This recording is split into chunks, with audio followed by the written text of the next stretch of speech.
Far from the eyes of civilians, hidden in frozen tundras, dense forests and isolated islands, lie military bases abandoned under circumstances that defy easy explanation. In these silent complexes, radar towers still reach toward the sky, underground corridors stretch into shadows, and rusting hangars hint at operations that were abruptly halted. Some were deserted after inexplicable technical anomalies, others after sudden strategic retreats, and a few remained sealed, their true purpose whispered only in fragmentary reports.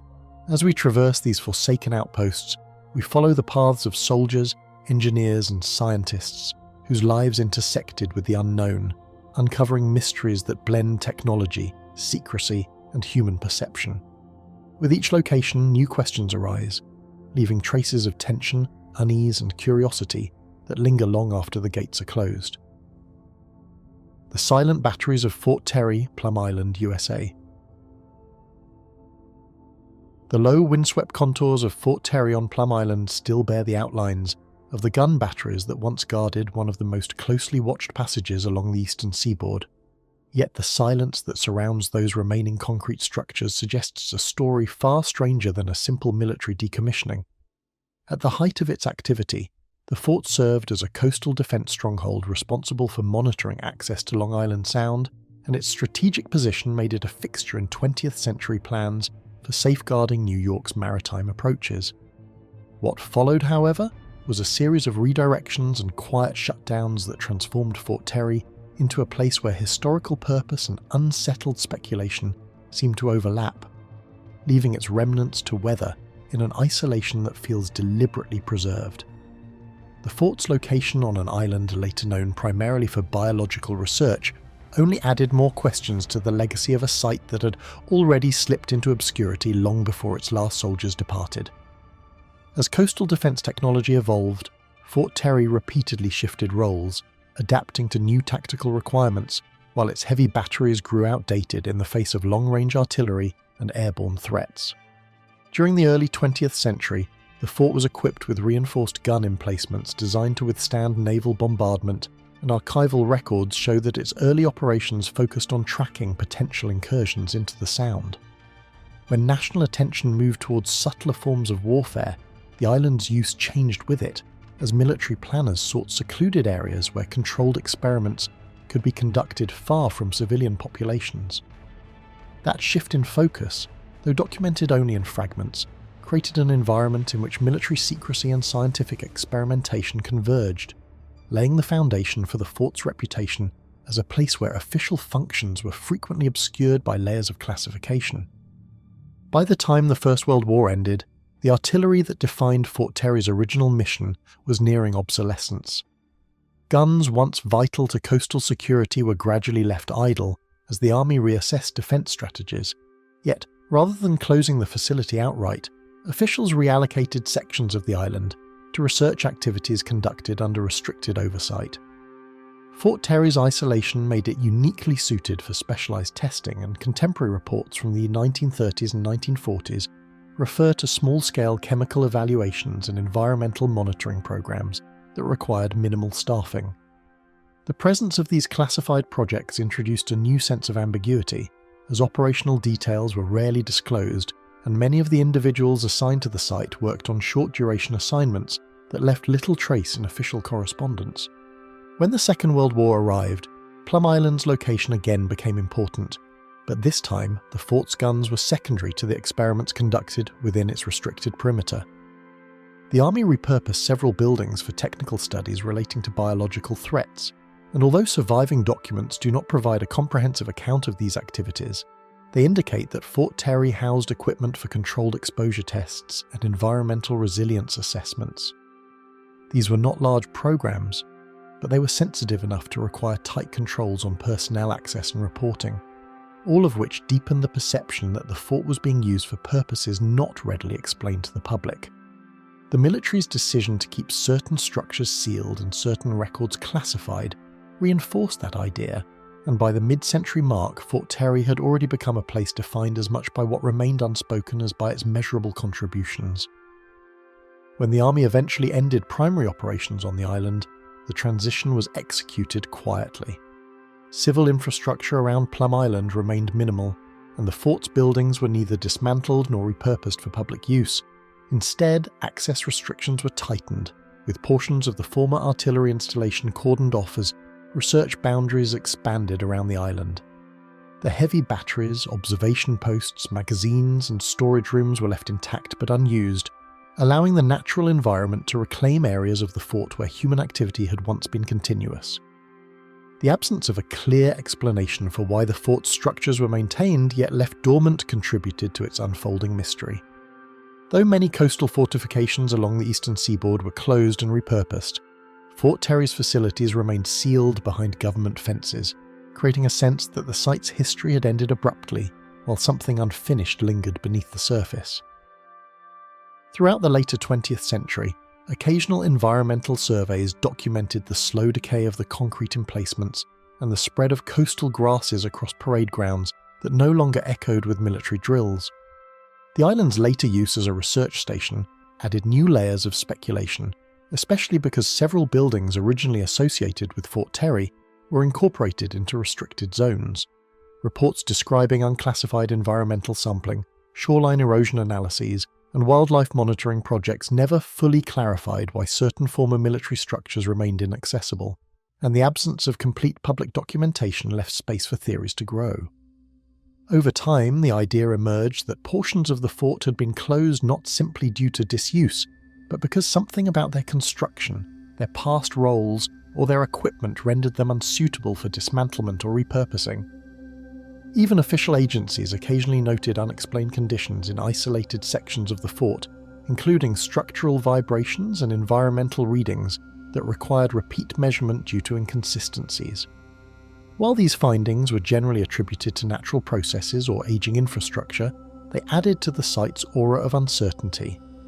The combination of military heritage, biological research, limited public access, and incomplete archival records created an environment where the boundary between historical fact and lingering speculation was unusually thin. Unlike many abandoned bases whose stories are well documented, Fort Terry's long transition from active defence post to restricted island remnant has remained only partially visible, shaped by selective disclosures and procedural silence. Today, approaching the shoreline of Plum Island reveals a landscape where the remaining batteries sit half-buried under vegetation, their corridors darkened and their blast walls cracked but stable. Official explanations describe them as relics of a coastal defence network long since surpassed by modern technology, yet the manner in which they were sealed, preserved and left untouched invites questions about what drove the final withdrawal. Visitors are not permitted to explore these remnants, leaving most of their interior spaces unseen for decades. The absence of open records detailing the fort's last years only amplifies the ambiguity that surrounds the site, and every exposed foundation and shadow passage suggests a story that was never fully disclosed.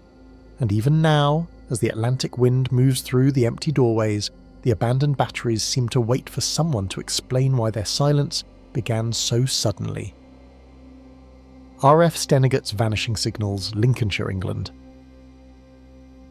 High on the rolling crest of the Lincolnshire wolds, the wind moves with a quiet steadiness that once carried the faint hum of distant transmissions, creating a subtle contrast between the open fields and the hidden purpose they once supported. The landscape appears gentle from a distance, its slopes rolling toward the horizon, yet those who approach the rise where RAF Stenigut once operated quickly notice the remains of structures that were never intended to be ordinary. Steel supports, concrete footings, and the unmistakable silhouette of an aged radar tower still rise against the sky, lingering reminders of a time when the site listened for movements across wartime air corridors. It is only later in this same view that the name RAF Stenigut emerges, not as a simple historical reference, but as a place where signals once flowed with immense precision before certain transmissions began to slip away without explanation. Long before the base slipped into obscurity, RAF Stenigut served as a critical node in Britain's chain-home radar network. Its equipment tuned to the subtle movements of aircraft crossing the coast. Built in the late 1930s, the station helped form the early warning defence system that provided the Royal Air Force with vital intelligence during the Battle of Britain.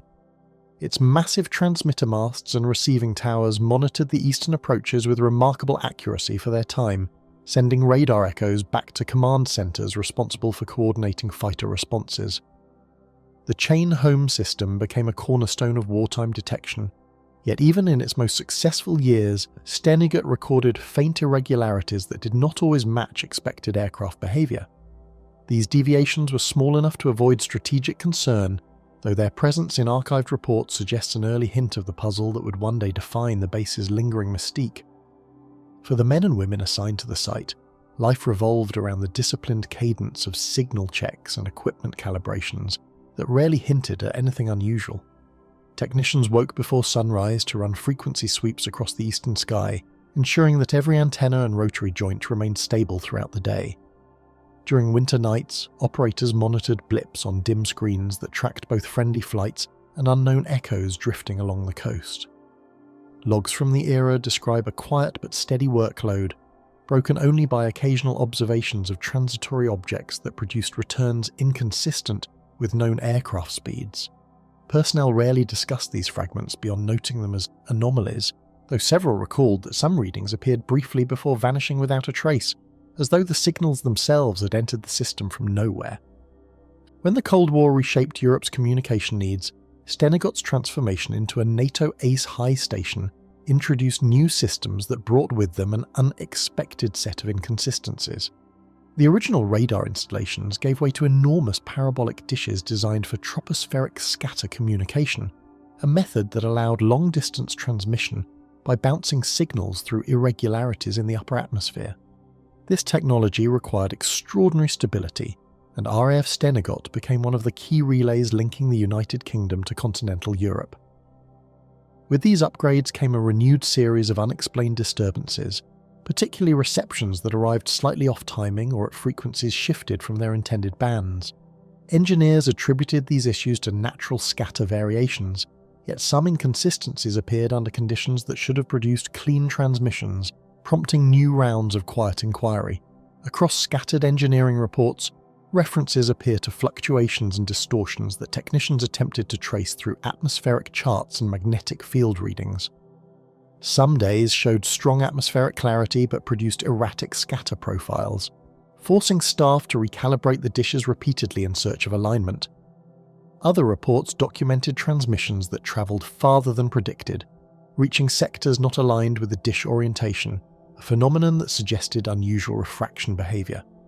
Specialists attempted to isolate mechanical faults, testing everything from feeder horns to alignment motors, but the anomalies persisted without common cause. One internal summary noted simply that certain discrepancies did not conform to expected meteorological influence, a statement both precise in language and pointedly inconclusive in meaning. As satellite technology overtook high-frequency scatter communication, the station's deactivation was presented as a straightforward transition, though not everyone believed the timing was purely practical.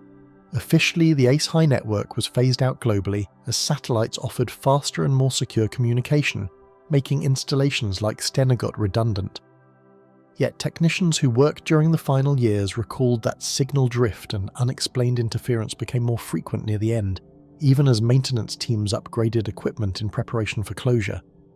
Some described evenings when distant stations transmitted perfectly, while Stenigut's inbound responses grew faint, as if the signal paths surrounding the Lincolnshire wolds had begun to behave unpredictably. The base shut down gradually, with most of its dishes dismantled and removed, but certain towers were left standing without a clear explanation for their retention. Today, the site's remaining dish and solitary tower stand exposed to the sky, their rusted frameworks still able to scatter signals in ways that intrigue modern radio enthusiasts. Amateur researchers have brought portable receivers to the wolds, testing how frequencies reflect off the metal surface that once supported secure Cold War communication. On some occasions, they have recorded unusual propagation that sends signals farther than expected along the rolling terrain, a behaviour consistent with the anomalies documented in the base's later years.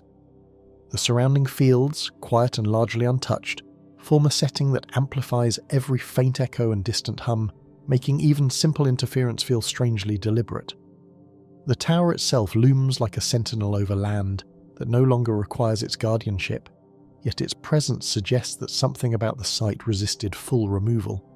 Even with decades of technological progress separating present-day analysts from Stenigut's final years, the unresolved nature of its vanishing signals continues to invite quiet speculation.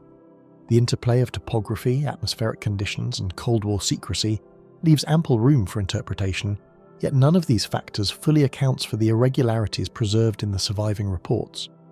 The idea that the site experienced fluctuations unique to its position on the Wolds remains neither proven nor dismissed, creating a narrow space where history and uncertainty persist side by side. RAF Stenigut, once an essential link in international communication, now functions as a remnant of an era when signals travelled through the sky with a clarity no longer possible to reconstruct. Its silence is complete, yet something in its past continues to resist explanation, as though the atmosphere never fully released the transmissions it once carried.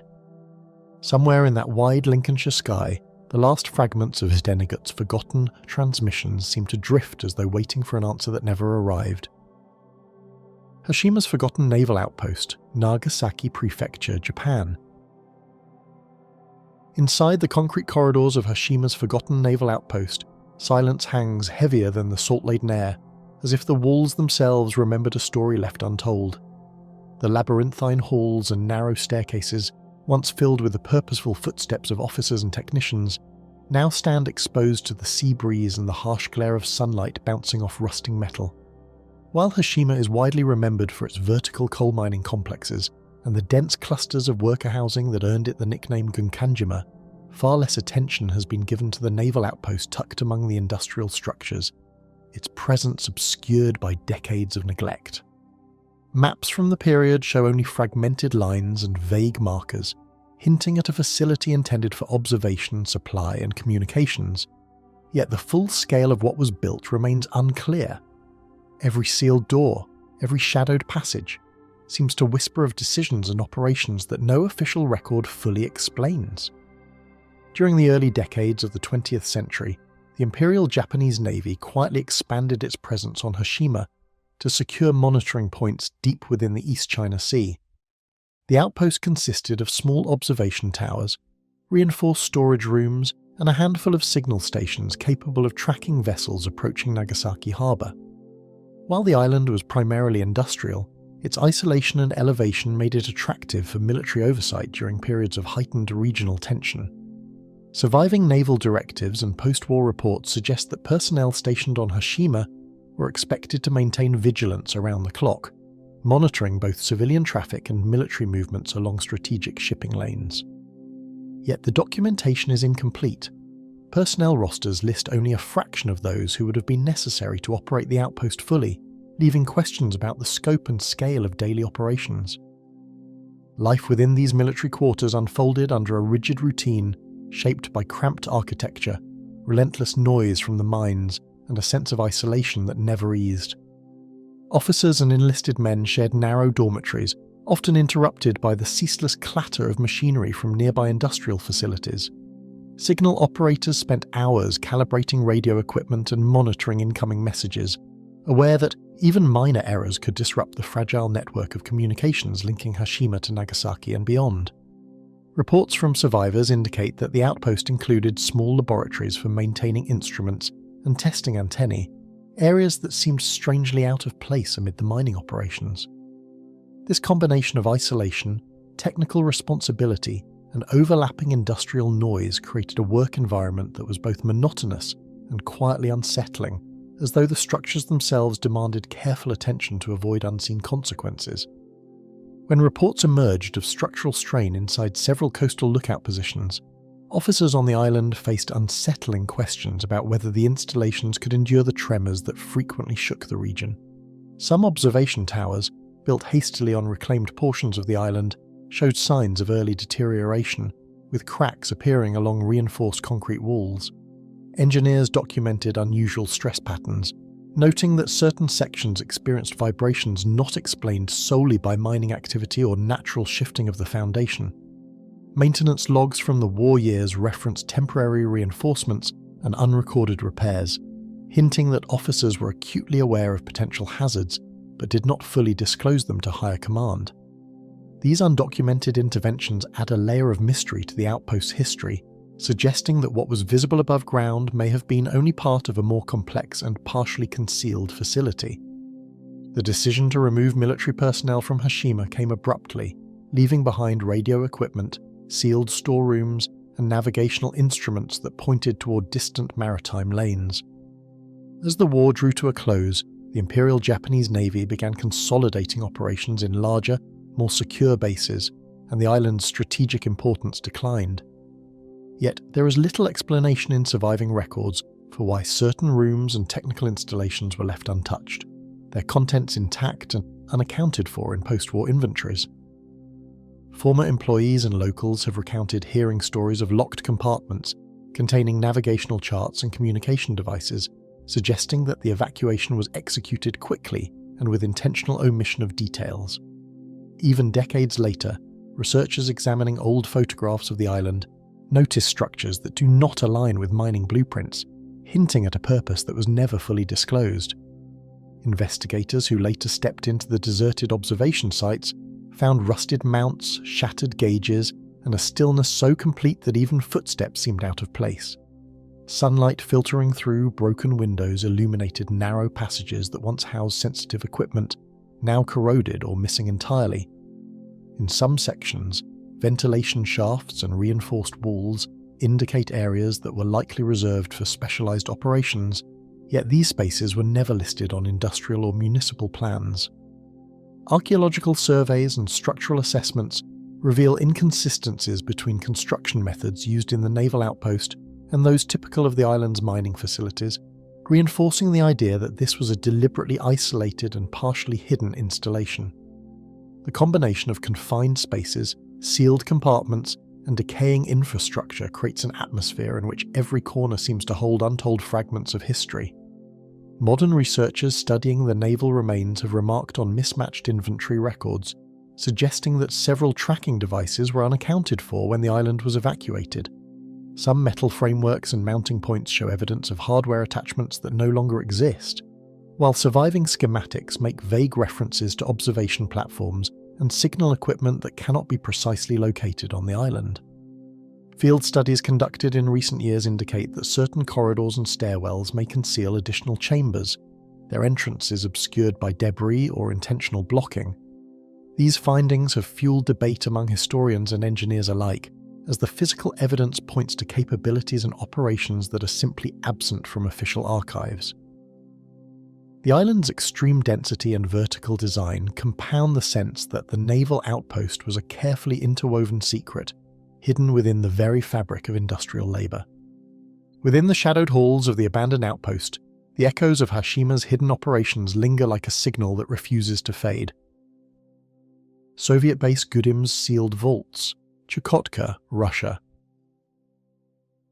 Behind thick steel doors and frozen corridors, the sealed vaults of Gudym suggest a purpose carefully hidden even from those who once walked its halls. The base, buried deep in the windswept expanse of Chukotka, was built with a precision that reflected both urgency and secrecy, its reinforced structures designed to withstand not only Arctic storms, but potential intrusions during a time of intense geopolitical tension. Though maps and schematics exist in fragments, few records fully detail the interior layout, leaving a sense of mystery that has persisted since the first Soviet engineers stepped onto the permafrost. Every vault, corridor and stairwell carries the imprint of meticulous planning, yet the intent behind many sealed areas remains elusive, inviting speculation about what might still lie hidden behind doors long locked and left untouched. Constructed during the height of the Cold War, the base served as a critical northern outpost designed to monitor air and sea approaches to the Soviet Far East. Intelligence reports from the era indicate that Gudym was part of a chain of Arctic installations intended to detect both aerial incursions and naval movements along the icy coastline. Satellite and radar systems, combined with underground command centres, allowed operators to track distant activity with remarkable precision for the time. Yet, despite its apparent importance, the base was deliberately isolated, positioned far from civilian settlements and even from other military installations, a choice that has only amplified the sense of mystery surrounding its abandoned vaults. Within the underground bunkers, reinforced corridors and coded access points reveal a network of spaces designed for both operational efficiency and absolute secrecy. Steel-reinforced walls, airlocks, and multiple layers of heavy doors suggest that certain areas were reserved for highly sensitive equipment or materials. Even routine maintenance required authorization codes, and logs indicate that only select personnel were allowed to enter these sealed sections. Some chambers, built with additional ventilation and structural reinforcement, appear incongruous with the rest of the base, hinting at functions that remain undocumented in surviving technical manuals and post-war inventories. Some of the base's most puzzling features are its network of subterranean storage vaults, which appear to have been designed to house materials far heavier and more sensitive than standard military supplies.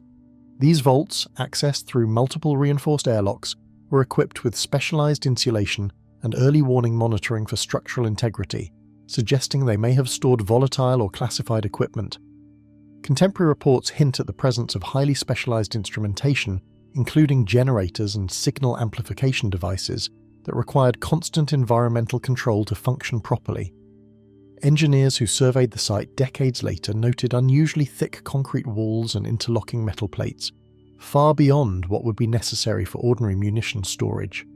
The combination of heavy-duty design, isolation from other operational areas, and deliberate sealing after abandonment implies that the vaults contained items considered too critical or too dangerous to relocate, yet their exact purpose remains undocumented, leaving only tantalizing traces of the base's secretive operations. Personnel who staffed Gudym recorded routine maintenance and monitoring tasks, yet even their logs hint at anomalies and inaccessible chambers that were never fully explained. Engineers noted irregular fluctuations in some equipment readings, while security personnel recorded doors that occasionally resisted unlocking mechanisms without a clear mechanical cause. Internal memos reference rooms designated restricted or for special storage, yet no detailed descriptions survive, leaving historians to infer their contents from fragmentary clues. Several first-hand accounts describe hearing muffled sounds echoing from areas that should have been empty, though these reports are vague and largely unverified, adding an almost spectral dimension to the base's history. When the base was decommissioned, many vaults and corridors were left untouched, their locked doors standing as silent witnesses to decisions never clarified in official records. Dismantling teams removed certain machinery and documents, yet deliberately preserved sections were left as is, a choice that has puzzled researchers and former personnel alike. Photographs taken shortly after the abandonment show rusting doors, frost-encrusted locks, and corridors that abruptly end behind heavy gates. The logic behind leaving these spaces sealed, particularly when other areas were cleared, is unrecorded in declassified archives, raising questions about what Soviet planners considered too sensitive or too dangerous to remove. The extreme cold, relentless winds and shifting permafrost of Chukotka have simultaneously preserved certain structures while eroding others, leaving the base in a patchwork of decay and stability. Metal frameworks in exposed areas are corroded, while subterranean vaults remain mostly intact, their concrete walls hardened by decades of freezing temperatures. Ice has crept through ventilation shafts, and frost heaves have warped floors, making the passage through some corridors treacherous for modern explorers. Even with these harsh conditions, the frozen silence of Gudym amplifies every sound, from the crunch of footsteps on ice to the faint creak of metal contracting, as if the environment itself preserves a memory of what was once active within the base. Satellite imagery, occasional expeditions, and local accounts confirm that large sections remain inaccessible, with ice-choked tunnels and reinforced vaults resisting all attempts to explore their contents. Modern researchers note that some of the heaviest doors appear undisturbed, and walls show no evidence of tampering, suggesting that whatever is behind them was deliberately left undisturbed. Attempts to reconcile technical blueprints with observable structures reveal gaps that have never been explained, and the isolation of Gudym continues to hinder comprehensive investigation. Even the most sophisticated equipment provides only hints of what may lie beyond the locked gates, ensuring that curiosity is met with enduring uncertainty. Decades later, historians and engineers alike are left to piece together fragmentary evidence, never fully certain what the sealed vaults once held or why they were abandoned in such deliberate secrecy. References to Gudym in archival documents are fleeting and often contradictory, and oral histories provide only partial insight into the operations and priorities of the outpost. The combination of extreme climate, partial documentation, and deliberate sealing of vaults has created a narrative that remains suspended between fact and conjecture, leaving the base as a ghostly reminder of a Cold War world shrouded in secrecy. Beneath layers of permafrost and steel, the sealed vaults of Gudym hold secrets that the Arctic wind has yet to reveal. Devil's Slide Bunker's Final Watch, San Mateo County, USA.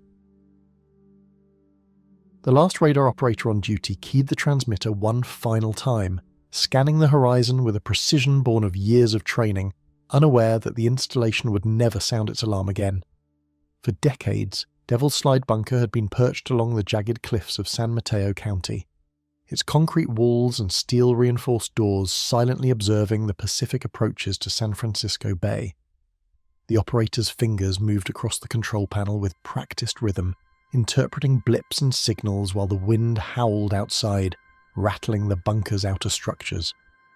Despite the isolation and constant threat of landslides, the team maintained vigilance as though every scan could make the difference between defense and disaster. Yet, no one could have predicted that the facility's final watch would end abruptly, leaving both equipment and personnel frozen in a moment that would linger long after the site was abandoned. In the late 1950s, Devil's Slide Bunker became a key component of a coastal defense network designed to detect and intercept potential aerial threats to San Francisco Bay. The installation belonged to a series of Nike missile and radar sites deployed along the west coast during the height of the Cold War, designed to track enemy aircraft and provide early warning in case of attack. Historical documents describe a complex integration of radar systems, communication relays and command posts, all coordinated to relay real-time data to central defense hubs. Although records confirm the presence of guided missile tracking equipment, precise details of some monitoring stations and experimental systems remain unclear, suggesting operations that were never fully disclosed even in declassified files. Engineers faced relentless obstacles in building the facility as they carved reinforced foundations into unstable cliffs and designed access routes capable of withstanding landslides and winter storms. Roadways were blasted and reinforced to allow supply trucks to reach the site, and terraces were constructed to stabilize the cliffside where radar towers and observation posts would stand. Concrete poured into steel frameworks formed bunkers designed to resist both seismic tremors and the erosion of constant coastal winds. Some sections included buried corridors leading to storage areas and utility rooms, the exact purpose of which remains uncertain, suggesting a level of foresight and secrecy beyond ordinary military necessity. Operators and radar technicians endured grueling shifts amid fog and intermittent storms, meticulously calibrating systems that could mean the difference between early warning and catastrophe. Reports indicate that personnel contended with frequent power fluctuations, communications interruptions, and the constant risk of landslides that occasionally threatened the bunker's foundations. Despite these challenges, the team maintained continuous observation, logging incoming signals, and conducting drills intended to keep the installation operational under the harshest conditions. Anecdotal accounts suggest that occasional anomalies in radar readings prompted tense scrutiny, though official explanations were often cryptic, leaving room for speculation about the unusual phenomena occasionally recorded during routine operations. When the bunker was decommissioned, many control panels, radar components, and monitoring stations were left frozen in place, as though the last watch had simply vanished into the fog. Documentation regarding the deactivation process is sparse, with some files indicating that only essential communications and weapon systems were dismantled, while the majority of the interior was left untouched. Photographs taken shortly after abandonment show radar scopes still aligned toward the horizon, dials and gauges locked mid-readings, and access panels closed as if awaiting further commands that would never come. The abruptness of the closure suggests a decision driven by strategic reassessment, rather than structural failure or environmental hazard, though the exact rationale remains a mystery. Coastal storms and unstable slopes have gradually battered the structure, eroding roads, scouring walls, and leaving some sections precariously perched, while others remain eerily intact despite decades of exposure. Landslides have periodically swept through portions of the access roads, cutting off routes and burying equipment in debris, while wind and salt have corroded metal surfaces and weathered concrete facades. Yet the bunker itself, largely built into the cliffs, has resisted destruction, maintaining a sense of frozen purpose that contrasts with the shifting environment around it. Observers note that the decay seems selective, preserving certain operational features while allowing other areas to collapse, enhancing the impression that the installation's final watch remains suspended in time. Even today, satellite images and rare site inspections reveal fenced-off equipment, locked doors, and unexplained placements of machinery, sparking questions about the bunker's true operational design. Some radar towers remain upright but disconnected, while secondary observation posts show signs of hasty sealing, leaving corridors that lead to empty chambers and rooms whose functions are no longer identifiable. Occasional researchers who have ventured near the cliff edge report an unsettling stillness, as if the instruments themselves were holding a memory of the last operational day. The combination of abandoned technology, precarious geology, and lingering uncertainty contributes to a sense that the site is more than a relic. It is a record of a moment in history that refuses to fully reveal itself. Historians, engineers, and former personnel continue to puzzle over why some systems were left untouched and what protocols defined the final moments of the bunker's watch. In the absence of full records, much of the narrative relies on fragmentary accounts, photographs, and the structural layout preserved by the cliffside. Discussions range from tactical redeployment to potential technological secrecy, but no conclusive explanation accounts for the precision with which some equipment was left operational while other systems were abandoned. The silence of the bunker, combined with the environmental hazards that isolate it from casual visitation, ensures that its history remains partially obscured, leaving a tangible tension between the recorded past and the unknown intentions of those who once staffed the site. Silent yet sentinel Devil's Slide still holds the memory of a final watch whose secrets were buried in fog and stone long before anyone could record them. Runit Dome's abandoned monitoring station in Avetak Atoll, Marshall Islands. The Geiger counter clicks steadily, a rhythmic reminder that even in the absence of humans, the dome's contents remained dangerously alive. Atop a crater formed by decades of nuclear testing, Runit Dome sits quietly on a Avetak atoll, its concrete shell enclosing radioactive soil and debris that had once been scattered across the surrounding lagoon. Despite its outwardly calm appearance, the dome is a testament to the persistence of human recklessness, a structure designed to isolate hazards far beyond the lifespan of the personnel who built it. The abandoned monitoring station atop the dome, once bustling with instruments and observers, now stands as a frozen snapshot of containment, where every instrument silently continues to record what no human remains to interpret. The click of the Geiger counter is a solitary heartbeat in a place otherwise devoid of life, an audible echo of a threat that never sleeps. Between 1948 and 1958, Avetak Atoll became one of the most active nuclear testing sites in the world, hosting dozens of detonations that reshaped the islands and contaminated the surrounding coral reefs. The United States detonated both fission and thermonuclear devices, leaving craters filled with radioactive soil and debris, some of which were later collected and relocated into Runit Dome. Records indicate that hundreds of tests were carried out over 10 years, each leaving behind isotopes that would remain hazardous for millennia. The urgency to contain this legacy led to the conception of the dome, a concrete cap intended to encapsulate the most toxic remnants, while a small team monitored radiation levels and structural integrity, balancing scientific vigilance with the looming weight of environmental uncertainty. Runit Dome was poured over a crater of irradiated soil and debris, a reinforced concrete cap designed to hold the most toxic remnants of a decade-long series of nuclear detonations. Measuring over 350 feet in diameter and several feet thick, the dome was engineered to withstand both tropical storms and minor seismic activity, though its long-term durability remained untested. Beneath the surface, the soil remains highly radioactive, with plutonium and other isotopes buried out of reach of ordinary observation. Support structures once included a series of monitoring posts and access tunnels, all designed to facilitate radiation checks without directly exposing personnel to the hazardous materials. The combination of engineering ingenuity and environmental risk rendered the dome a unique artifact of Cold War nuclear management, both imposing and fragile. Sensors, monitoring stations, and handwritten logs once charted radiation levels and structural integrity, yet some readings remain unexplained, hinting at subtle changes beneath the dome. Personnel recorded occasional anomalies in the decay rates of stored isotopes and shifts in soil density that were never fully accounted for. Instruments designed to detect contamination leakage sometimes registered spikes without corresponding events, raising questions about underground movement or chemical reactions occurring far below the concrete surface.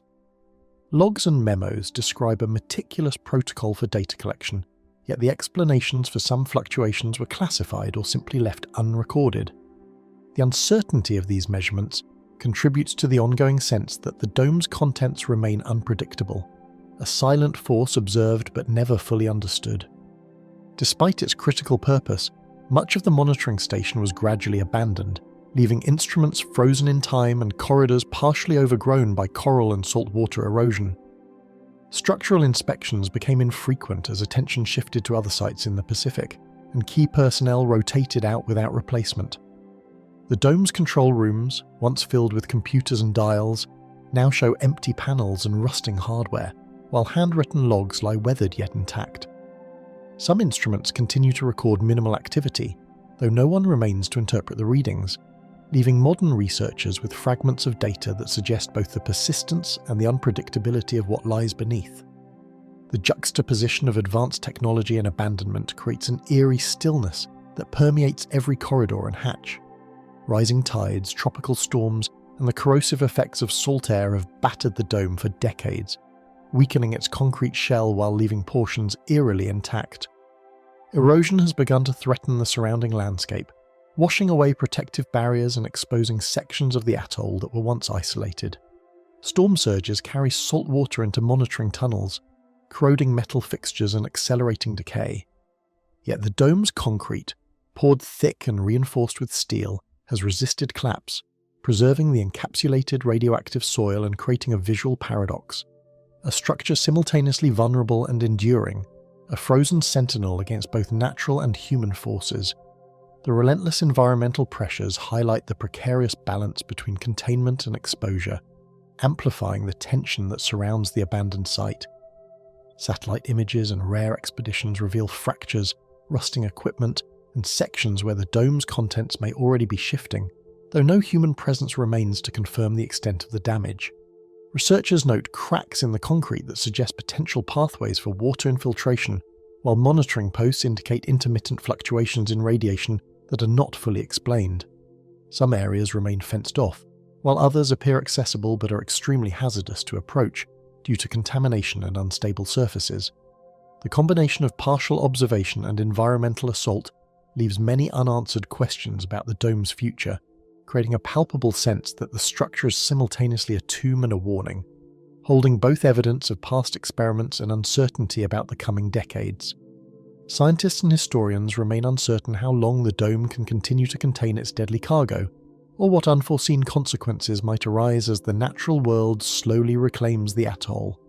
Efforts to model the dome's stability are limited by incomplete data, while rising sea levels and climate change introduce new variables that were not considered during construction. The monitoring station, though abandoned, serves as a haunting reminder of human intervention in a delicate ecosystem and of the latent danger that remains sealed yet imperfectly contained. With instruments still quietly recording, and with the surrounding environment gradually reclaiming both land and structure, the dome exists in a liminal space between observation, abandonment, and the unknown. Encased in concrete and coral, Runit Dome remains a quiet sentinel over the remnants of human recklessness, its secrets submerged yet never fully contained. Fort Ord's disappearing battalion, California, USA. The morning roster was handed out as usual, yet one battalion's movements were nowhere to be found, leaving clerks and officers to puzzle over paperwork that seemed to have vanished into thin air. Fort Ord, sprawling across the Monterey Bay area, had long been a cornerstone of US Army training, its barracks, firing ranges, and parade grounds designed to prepare soldiers for deployment across the globe. On this particular morning, the absence of the battalion created a ripple of confusion as staff scoured filing cabinets, cross-checked transport logs, and questioned supervisors about the missing unit. No one could account for the gaps, and yet the remainder of the base functioned as though nothing were amiss. It was a peculiar combination of normality and absence, a bureaucratic tension that hinted at something more than clerical oversight. Established during World War II, Fort Ord trained thousands of infantry soldiers over decades, preparing units for conflicts from Korea to Vietnam. The base grew rapidly during the Cold War, expanding its infrastructure to accommodate an ever-changing military landscape. Soldiers marched across its parade grounds, conducted live-fire exercises, and rotated through specialized training programs, creating a rhythm of activity that was as predictable as the tides. Yet, for all its meticulous planning, the base also bore the traces of sudden shifts, deployments, reassignments, and exercises that sometimes left minimal paper trails, creating small gaps in the historical record that would grow more pronounced with time. The battalion in question was responsible for intensive field exercises, artillery drills, and coordinated maneuvers, often working under strict schedules that left little room for error. Units moved in synchronized patterns across training ranges, tracking simulated enemy positions and practicing rapid deployments. Officers maintained detailed logs of troop movements, ammunition usage, and exercise results, all intended to ensure that the battalion could function as a cohesive and responsive fighting force. Yet as researchers and former personnel would later note, some exercises were inexplicably undocumented, with locations, times, and personnel rosters missing or inconsistent. The gaps hinted at a series of events that had quietly eluded both memory and record keeping. It wasn't until logs were reviewed months later that inconsistencies became apparent, with troop assignments, transport records, and drill reports contradicting one another or disappearing entirely. Veterans recalled exercises that seemed to vanish from official schedules, with soldiers reporting reassignment orders that left no trace in the archives. In some cases, vehicles, tents, and equipment were recorded in one location, yet eyewitness accounts placed them elsewhere. The discrepancy raised questions about the accuracy of internal tracking and suggested either extraordinary oversight or deliberate omission. Attempts to reconcile these conflicting reports only deepened the sense of unease surrounding the battalion's final weeks at Fort Ord. Orders, memos, and internal reports revealed gaps that could not be explained by clerical error, suggesting a pattern of administrative disappearance that defied conventional record-keeping. Some communications were marked classified, others simply stamped void or missing. Even routine personnel transfers lacked documentation, creating uncertainty about who was assigned where and when. Researchers who examined the files noted that certain forms appeared never to have been filed at all, leaving silent corridors in the bureaucratic record. The effect was subtle yet profound. A battalion existed, trained and moved, yet the evidence of its activities seemed intentionally incomplete, leaving a quiet but persistent sense of absence. Barracks, once bustling with activity, now sat empty, mess halls were silent, and training grounds bore traces of drills abruptly halted, frozen in time like snapshots of a vanished presence. Footpaths through the base, once worn smooth by thousands of marching boots, were overgrown with weeds. Empty bunk beds, abandoned equipment, and the faint scent of dust and mildew lingered in buildings once filled with the noise and discipline of daily military life. Even as new units rotated through the base in later years, the spaces tied to the disappearing battalion remained untouched, as though the physical structures themselves were quietly preserving a record of absence that no archive could fully explain.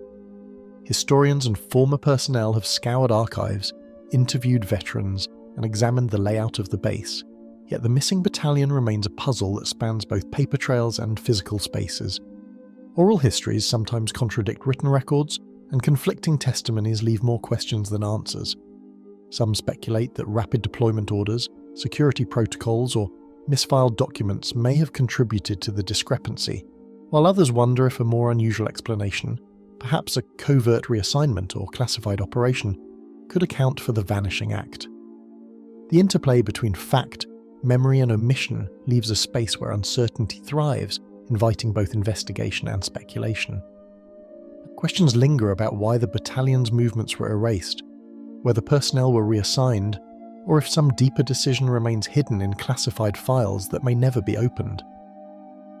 The pattern of disappearance, though subtle, continues to draw the attention of researchers and former soldiers alike, as they attempt to reconcile official records with lived experience. The base itself, partially decommissioned yet still echoing with the discipline of past decades, offers little guidance. standing as both a monument to training and a silent witness to unexplained administrative gaps.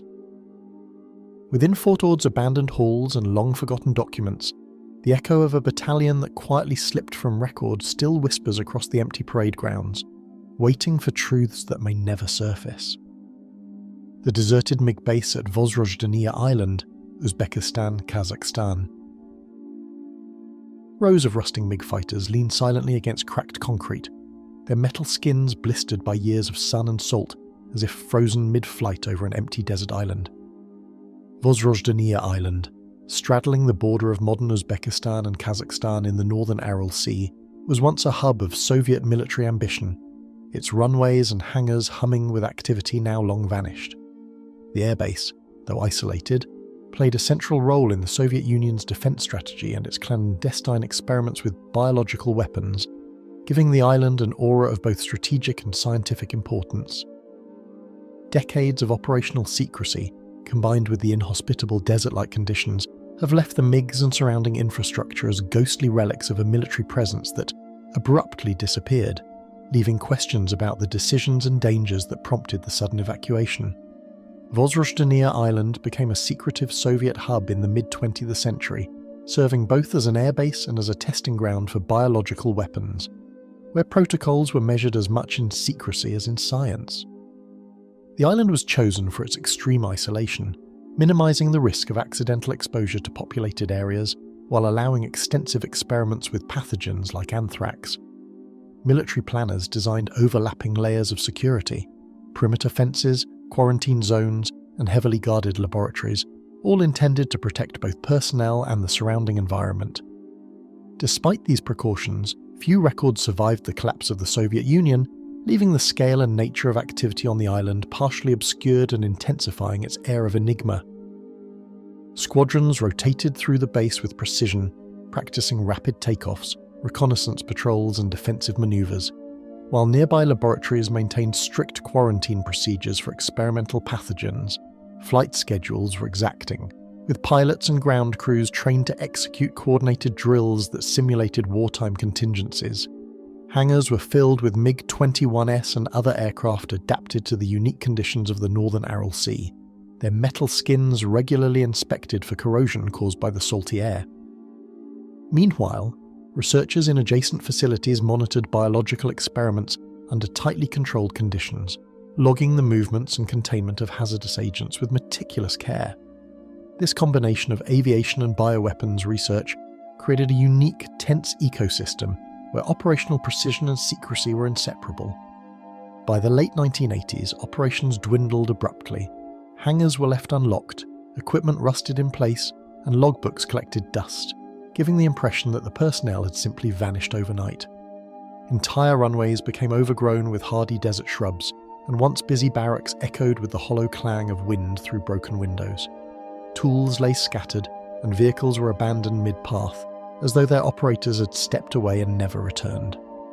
Researchers attempting to piece together the reasons for the withdrawal have noted that some flights continued for weeks after laboratory operations ceased, leaving a strange dissonance between military activity and the sudden cessation of bioweapons testing.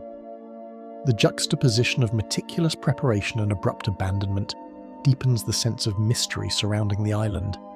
Evidence of contamination lingers in the soil, rusting containers and decaying infrastructure, where traces of anthrax and other pathogens persist in areas that were once tightly controlled and quarantined. While the island is now largely uninhabitable, researchers in protective suits have documented hotspots of dangerous microbial remnants. Fencing and warning signs, some written in Cyrillic and others faded into illegibility, serve as the last formal attempt to contain threats that the Soviets themselves may have underestimated.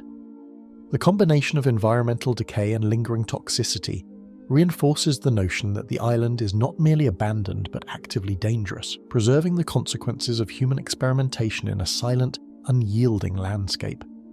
Deteriorating runways, toppled radar towers, and scattered aircraft remnants reveal the base's decay, with reports suggesting some MiGs remain partially intact, their purpose long forgotten. From above, the island appears like a skeletal diagram of Soviet military ambition, with hangars, barracks, and laboratory structures barely distinguishable through the wind-blown dust and cracked surfaces. The planes, with faded insignia and open hatches, suggest a hurried departure, and occasional graffiti or scavenge marks hint at rare human visits since abandonment. Experts monitoring the island warn that the structural decay, combined with unpredictable environmental hazards, makes it a dangerous site for casual exploration, reinforcing its isolation and mystery. Some records hint at secretive operations and unscheduled evacuations, leaving historians and former personnel to speculate about the full scope of activity that was never publicly acknowledged. Veterans' accounts sometimes conflict with official documents, and portions of the Soviet archive remain classified or incomplete. Researchers have found references to special contingencies and coded communications that were never explained, implying operations that were deliberately erased or left undocumented. These gaps fuel speculation about the true purpose of the island, its role in covert programs, and whether some elements of its activity continue to affect the surrounding environment long after the base was deserted. The sudden desertion, the fate of personnel, and the unknown dangers that may still linger beneath the island's cracked concrete and windswept hangars continue to puzzle historians. Was the evacuation a matter of environmental necessity, strategic reallocation, or did it conceal operational secrets meant to vanish with the Soviets' withdrawal? The eerie silence that now blankets Vozrozhdeniya Island allows these questions to persist, as the derelict MiGs, rusting containers, and shattered structures bear mute witness to human ambition, error, and secrecy. The island exists in a liminal space between historical record and speculation, a place where the past is tangible yet incompletely understood. Amid decaying hangars and silent runways, the deserted MiG base of Vozrozhdeniya Island holds its secrets like a wound frozen in time, watched only by the wind and the whisper of the Caspian waves. RAF Upper Heyford's secret hangars, Oxfordshire, England. Long rows of reinforced hangars stretch across the quiet fields of Oxfordshire, their steel doors rusted but intact, while shadows crawl along the vast interior spaces once filled with aircraft of the highest secrecy. RAF Upper Heyford, once a bustling hub of Cold War activity, was transformed over the decades into a critical station for both the Royal Air Force and the United States Air Force. Its flat runways and sprawling maintenance areas belied the hidden purpose of the hangars, which were reinforced, partially subterranean, and designed to protect not only the aircraft but also the sensitive operations that occurred within. Today, the quiet of the surrounding countryside contrasts sharply with the controlled intensity that once defined every corner of the base. RAF Upper Heyford rose to prominence in the 1950s, hosting tactical fighter and bomber units integral to NATO's defensive posture. The base played a strategic role in intelligence and deterrence operations, providing a platform for aircraft capable of both reconnaissance and nuclear delivery. Its significance extended beyond military logistics.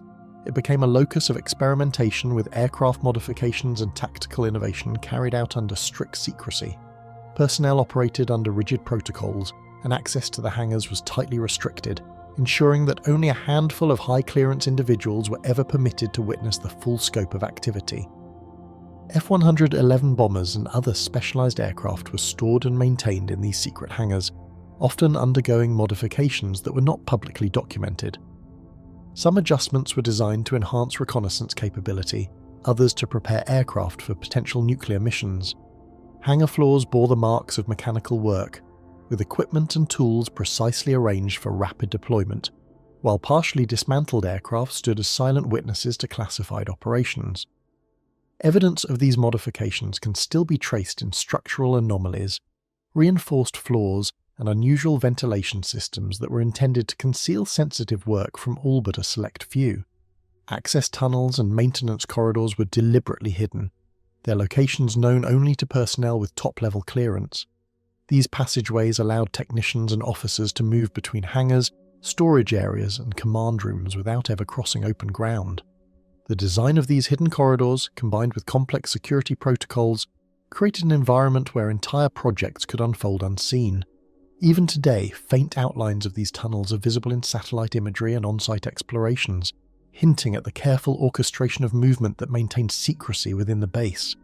Scattered across the base, hardened shelters and blast-proof maintenance bays were designed to withstand direct hits, reflecting the Cold War-era concern for both sabotage and potential nuclear attack. These reinforced structures were more than simple storage spaces. Many contained specialized equipment for rapid aircraft refueling, electronic countermeasure testing, and secure communications with NATO command centers. Some of the blast-proof bays were equipped with intricate electrical systems and ventilation networks to manage classified technology and ensure operational secrecy.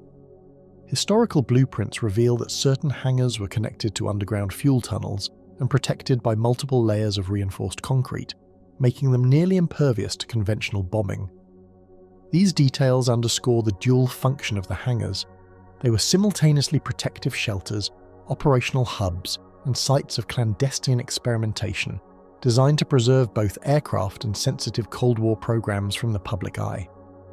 Occasionally, aircraft seemed to appear or disappear from operational records, while maintenance logs contained gaps that even historians have struggled to reconcile.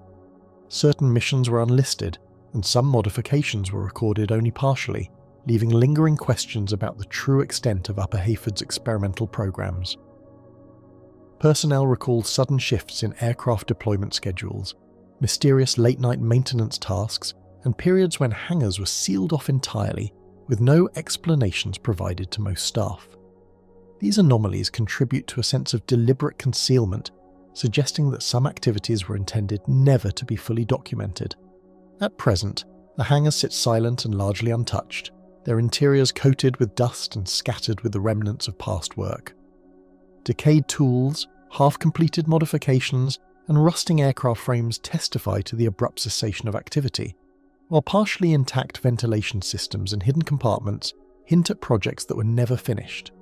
Satellite surveys reveal the scale of the base, with multiple reinforced hangars stretching across the grounds, and small anomalies, crumbling stairwells, hidden panels, and unusual floor layouts suggest the presence of spaces whose purposes remain unexplained even decades later. Former personnel and contractors recount stories of restricted areas, hidden compartments, and unusual operational practices, offering tantalizing hints of secret programs conducted behind reinforced walls. Some remember receiving instructions to work in areas that seemed disconnected from known hangars, or to maintain equipment that never appeared on any official roster. Anecdotes from these individuals often contradict official records, and declassified documents provide only partial clarity. The lingering uncertainty reinforces the notion that Upper Heyford's hangars were designed not merely for aircraft storage, but for controlled experimentation and operations that few outside the highest ranks were ever allowed to witness. Even with declassified files and extensive historical research, the full purpose of certain hangars, the extent of aircraft modifications, and the scope of experimental operations remain partially unknown. Gaps in records and eyewitness testimony leave an unsettling impression that much of what occurred at Upper Heyford was intended to vanish from memory. The base, once alive with engines, drills, and personnel, now exists as a silent monument to secrecy, its hidden corridors and reinforced hangars preserving mysteries that the Cold War left behind. Hidden among the quiet Oxfordshire fields, the secret hangars of RAF Upper Heyford keep their mysteries tightly sealed, as if the shadows themselves are guarding the stories that the Cold War never allowed to escape. Balaclava submarine facility's sudden stand-down Crimea. Crews navigated Balaclava's cavernous docks and echoing passageways, moving between submarines and cranes in a rhythm dictated by Cold War schedules, as if the base itself were alive. The facility, carved into the cliffs along the Black Sea, was a marvel of clandestine engineering, designed to hide nuclear-capable submarines from satellites and reconnaissance aircraft, while allowing them to be launched rapidly if required. Its massive doors, reinforced and camouflaged, swung open to reveal a network of tunnels and dry docks, where every inch of space was optimized for operational secrecy. Outside, the sea lapped calmly against the cliffs, betraying nothing of the urgency and tension contained within the subterranean complex. At the height of Soviet naval development, Balaclava's subterranean docks were capable of accommodating several submarines simultaneously, along with hidden supply depots, command centers, and repair facilities. The base's strategic importance extended beyond mere concealment. It was a key hub for Black Sea operations, serving both as a deterrent and as a platform for covert missions. Engineers and naval officers alike understood that the facility's value lay not just in its physical infrastructure, but in the precise orchestration of personnel, vessels, and equipment, all synchronized to maintain an impenetrable veil of secrecy over Soviet naval movements. Rock-cut corridors stretched deep into the cliffs, reinforced with layers of steel and concrete that made them virtually impervious to conventional bombardment. Hidden ventilation shafts carried fresh air to submarines and personnel, while internal waterways allowed vessels to move in and out of dry docks without detection. Specialized crane systems, installed with exacting precision, enabled the rapid handling of supplies and armaments, reflecting the Cold War emphasis on both efficiency and operational security. Every tunnel and chamber was a careful balance of engineering ingenuity and military strategy, designed to protect some of the most sensitive assets in the Soviet Navy. Specialized workshops inside the facility handled the testing of classified sonar, navigation and weapon systems, many never publicly disclosed. These workshops contained cutting-edge technology for the era, including early sonar guidance systems, encrypted communication networks, and prototype torpedo mechanisms. Engineers worked under strict secrecy, often removing completed components through concealed exits to prevent any observation from above or from nearby towns. Archival documents indicate that certain systems were tested directly on submarines docked within the facility, allowing for real-time experimentation and rapid modifications. The secrecy surrounding these workshops contributed to the abruptness of the stand-down, as some equipment was intentionally left in place to prevent exposure, while other experimental systems were destroyed or hidden before abandonment. Engineers, officers, and submarine crews followed strict routines that left little room for error. Maintenance tasks were meticulously documented, systems were calibrated daily, and security drills ensured that everyone was prepared for potential intrusions or emergencies. The living quarters, while functional, were secondary to operational needs. Personnel spent the majority of their time in service areas, ensuring that every vessel and piece of equipment was ready for immediate deployment. Even minor deviations from protocol could draw suspicion, reinforcing a culture of vigilance that pervaded every aspect of life within the facility. By the late 1980s, subtle anomalies began to appear. Shipments of supplies arrived irregularly, maintenance schedules were interrupted, and orders circulated for selective reassignment of key personnel. These signs hinted at a looming stand-down, though few could predict the speed or scale of what was to come. Some officers spoke quietly of geopolitical pressures and budget constraints, while others speculated about broader strategic shifts as the Soviet Union faced mounting internal and external challenges. Still, the day-to-day rhythm of operations continued, masking the uncertainty that was quietly building beneath the reinforced tunnels. Then, without warning, the facility was frozen in time. Submarines remained partially docked, cranes and machinery stood idle, and corridors that once hummed with activity fell silent. The abrupt cessation of operations left an eerie impression of incompletion, as if the entire base had been evacuated in haste. Tools were left scattered, documents remained unfiled, and maintenance logs froze mid-entry. For the personnel who had dedicated years to its service, the sudden stand-down was a stark and disorienting contrast to the discipline and intensity that had defined life at Balaclava. Time and neglect have left their mark on the abandoned facility, with cranes rusting over empty docks, maintenance equipment corroding across floors, and the hulks of submarines lingering in still waters. Journalists, historians, and occasional explorers navigating the labyrinthine tunnels encounter tangible traces of the past, scrawled markings, faded signage, and locked doors that hint at areas whose purpose is still unknown. Satellite imagery and photographic surveys reveal the immense scale of the complex, but no image can fully capture the weight of secrecy that lingers in its empty halls. Though official documents have been released and analysed, many uncertainties linger.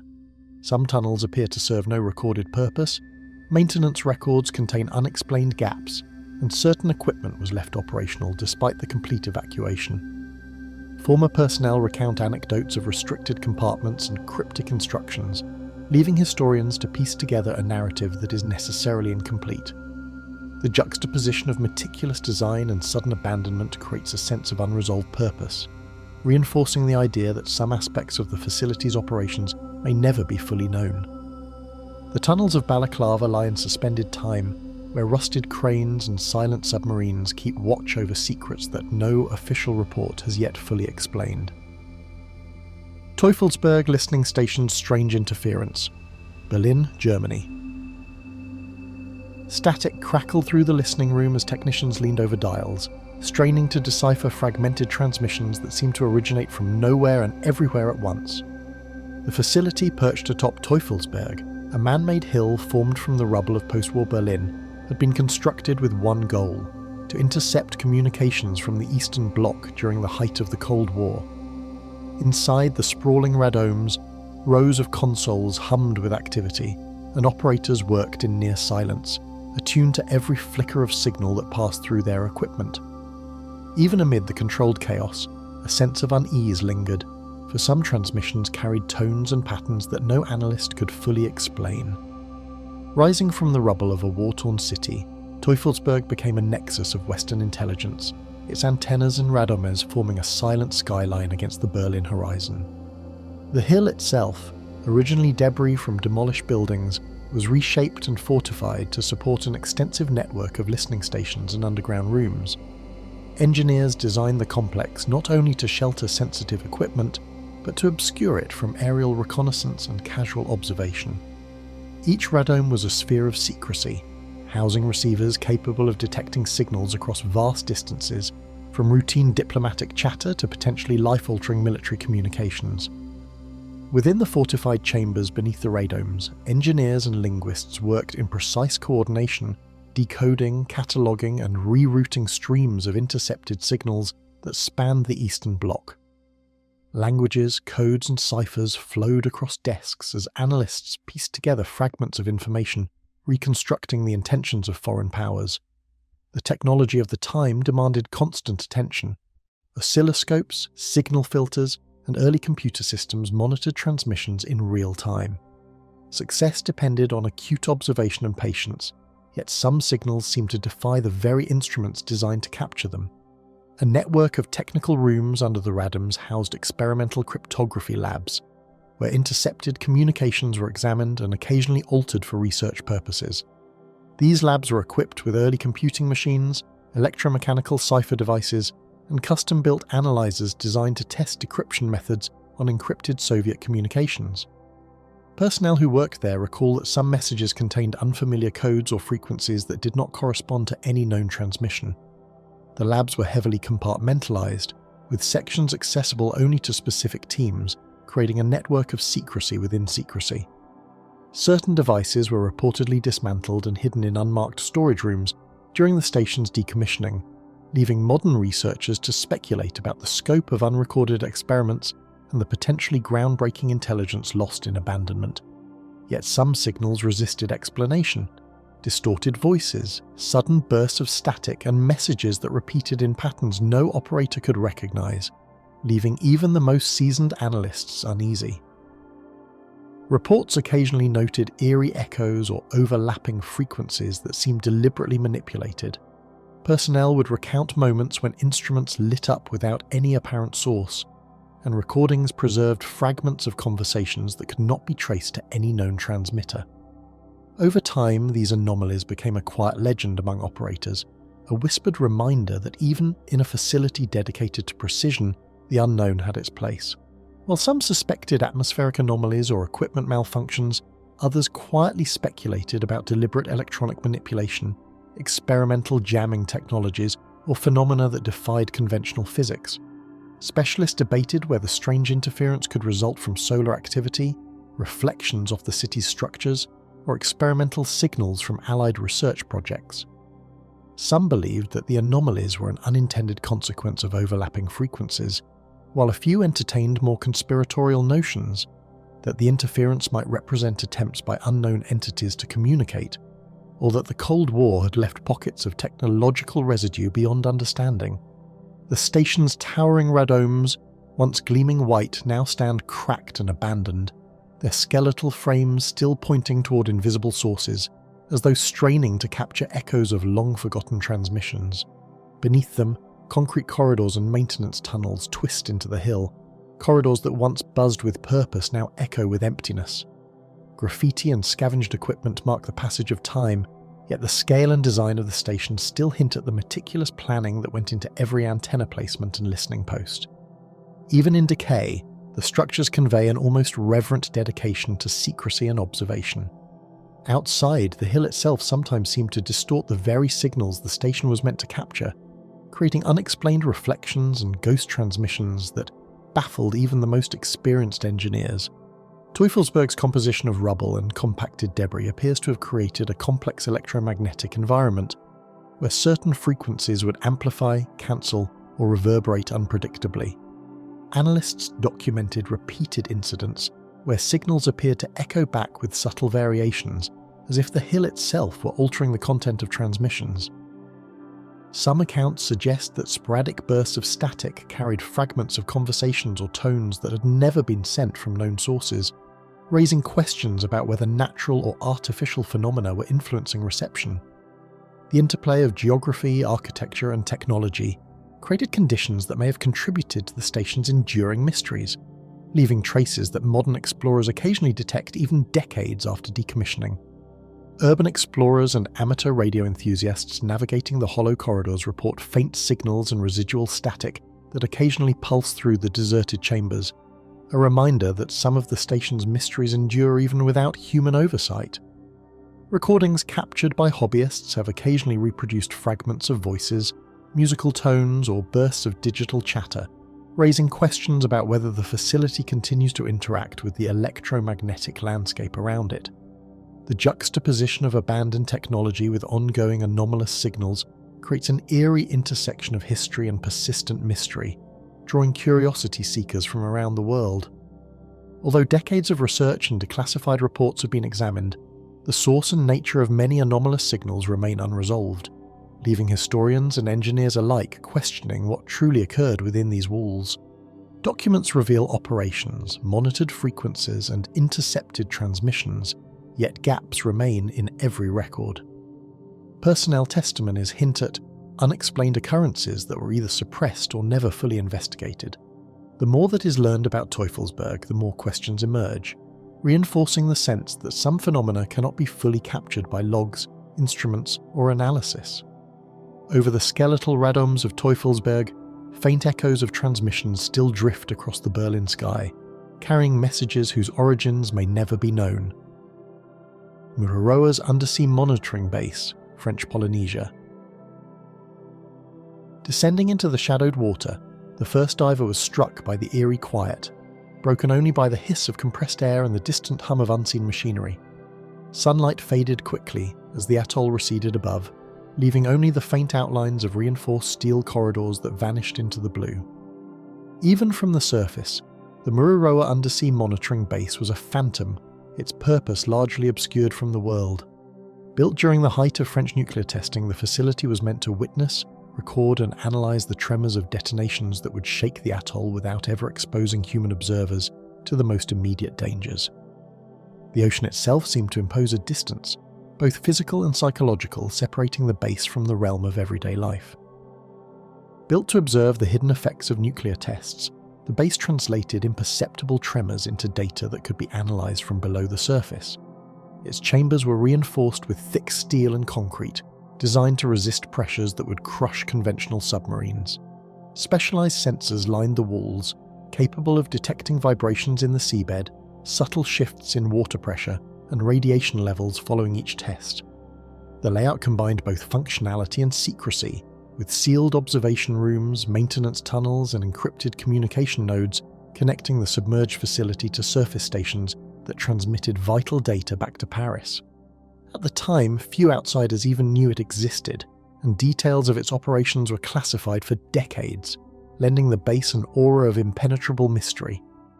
Life inside the submerged chambers was a delicate rhythm of maintenance, monitoring, and perpetual alertness, where even a slight echo could seem like a signal from the deep. Personnel worked in rotations, often isolated for weeks, their only contact with the surface mediated through encrypted channels. The monotony of routine was punctuated by sudden alarms or unusual readings, prompting hasty inspections and constant vigilance. The confined spaces amplified every sound, the clatter of a tool, the murmur of ventilation, or the distant, distorted groan of the structure responding to shifting currents above. This combination of isolation and high stakes created a psychological environment as unforgiving as the surrounding ocean, where even seasoned operators could feel unnerved by the depths pressing down from every side. Strange anomalies began appearing almost immediately, with sensors recording vibrations that had no source and sonar returns that suggested objects where nothing existed. Engineers documented recurring phantom blips, minor but inexplicable spikes in readings, and intermittent bursts of electromagnetic interference. At times, instruments indicated structural stresses in sections of the base that were known to be solid, prompting emergency inspections that revealed nothing amiss. Some personnel later recalled the sensation of the corridors breathing, subtle shifts in air pressure and temperature that defied mechanical explanation. While no event ever threatened the safety of the crew directly, these unexplained phenomena fostered an unsettling sense that the base itself was responding to forces beyond human understanding. The ocean itself seemed alive around the facility, as shifting currents, thermal gradients, and swarms of marine life interfered unpredictably with both equipment and perception. Strong undersea eddies could rattle monitoring panels, and dense schools of fish occasionally obscured sonar signals. Bioluminescent organisms illuminated the tunnels at night in ghostly flashes, lending an almost otherworldly quality to routine operations. Even minor tectonic tremors, too weak to be felt on the surface, could propagate through the seabed and register as significant anomalies within the base. Together, these natural factors combined with the unexplained readings to create an environment where separating the mundane from the mysterious was an ongoing challenge for those who worked there. One day, orders came suddenly, the station was to be sealed, the corridors emptied, and all operations ceased, leaving a skeleton of technology in silence beneath the waves. Official statements cited the end of the test program and the high cost of maintaining the facility. Unofficially, some reports suggested that persistent anomalies in readings, combined with repeated minor structural incidents, contributed to the decision. Logs were encrypted and stored, some of the most sensitive data removed entirely, and the base was left in a state intended to resist intrusion. Within weeks, the submerged corridors that had been alive with human activity fell silent, and the ocean reclaimed the empty halls, leaving only the outline of a facility that had once been at the forefront of scientific and military observation. Years later, divers exploring the atoll report glimpses of the base's angular structures, coral-covered walls, and sometimes fleeting disturbances that cannot be explained by tides or marine activity. Remote sonar mapping reveals corridors and chambers frozen in time, with some equipment still visible, appearing as though a technician might return at any moment to resume work. Scientific teams attempting to probe the abandoned facility with unmanned vehicles have occasionally detected electrical anomalies or sensor fluctuations that defy conventional explanation. Even without personnel, the base seems to retain traces of its operational life, a lingering imprint of human endeavour interacting with the immense, unpredictable oceanic environment. Although records are extensive and research decades long, the base's final data remains shrouded in mystery, hinting at events beyond the grasp of even the most experienced scientists. Researchers debate whether the unexplained readings were artifacts of oceanic conditions, previously undocumented seismic phenomena, or subtle remnants of technological experiments that were never fully disclosed. Mururoa's undersea monitoring station, designed to witness nuclear detonations with precision, now exists as a silent testament to human curiosity and the ocean's enduring mysteries. Its submerged corridors hold the ghostly echo of work once performed under extreme isolation, and the unanswered questions it preserves continue to intrigue all who study its history.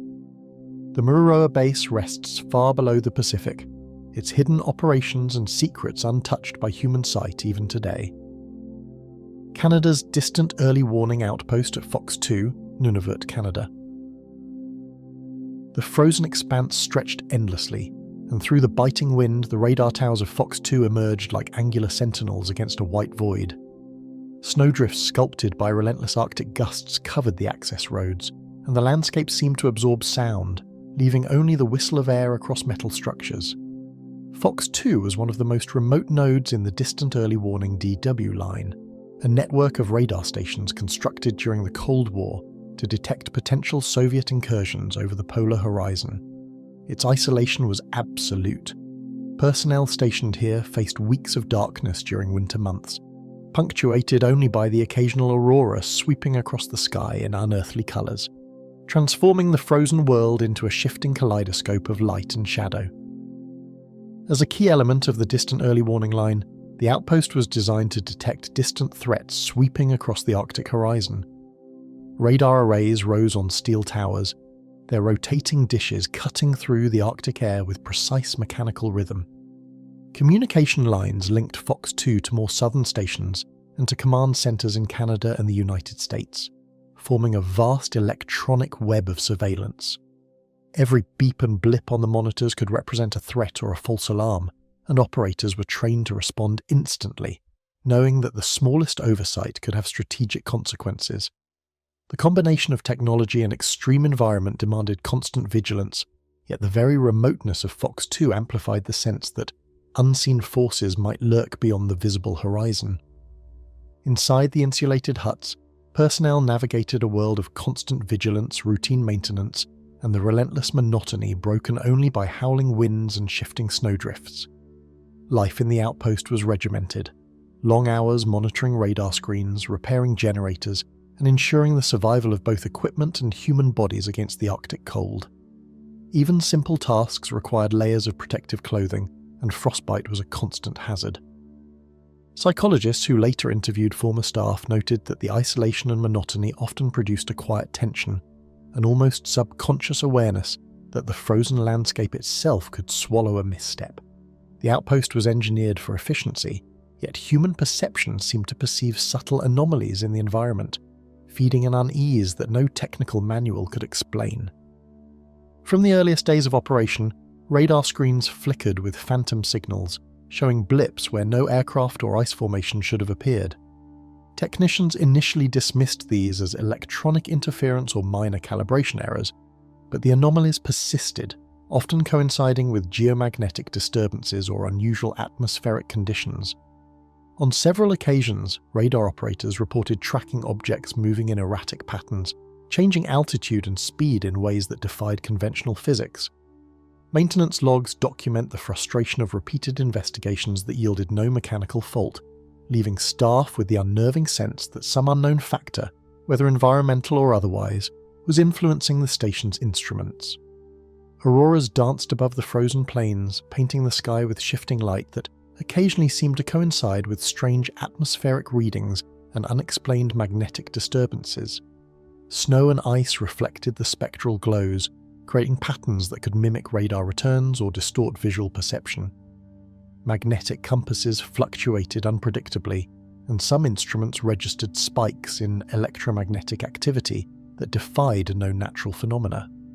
Scientists theorized that the combination of ionospheric effects, solar storms, and local magnetic anomalies could contribute to these occurrences, yet even the most thorough analyses could not fully account for the frequency or timing of the unusual readings.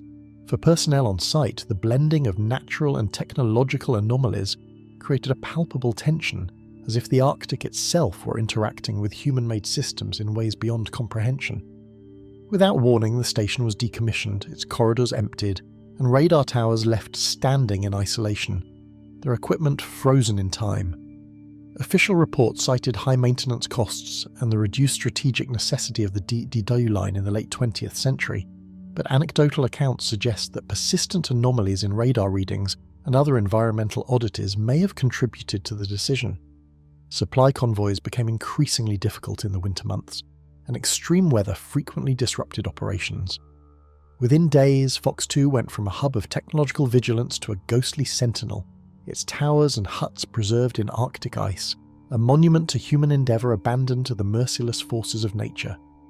At Fox 2, the Arctic has claimed decaying huts, rusted equipment, and radar towers half buried in snow, the silent remains of a Cold War experiment.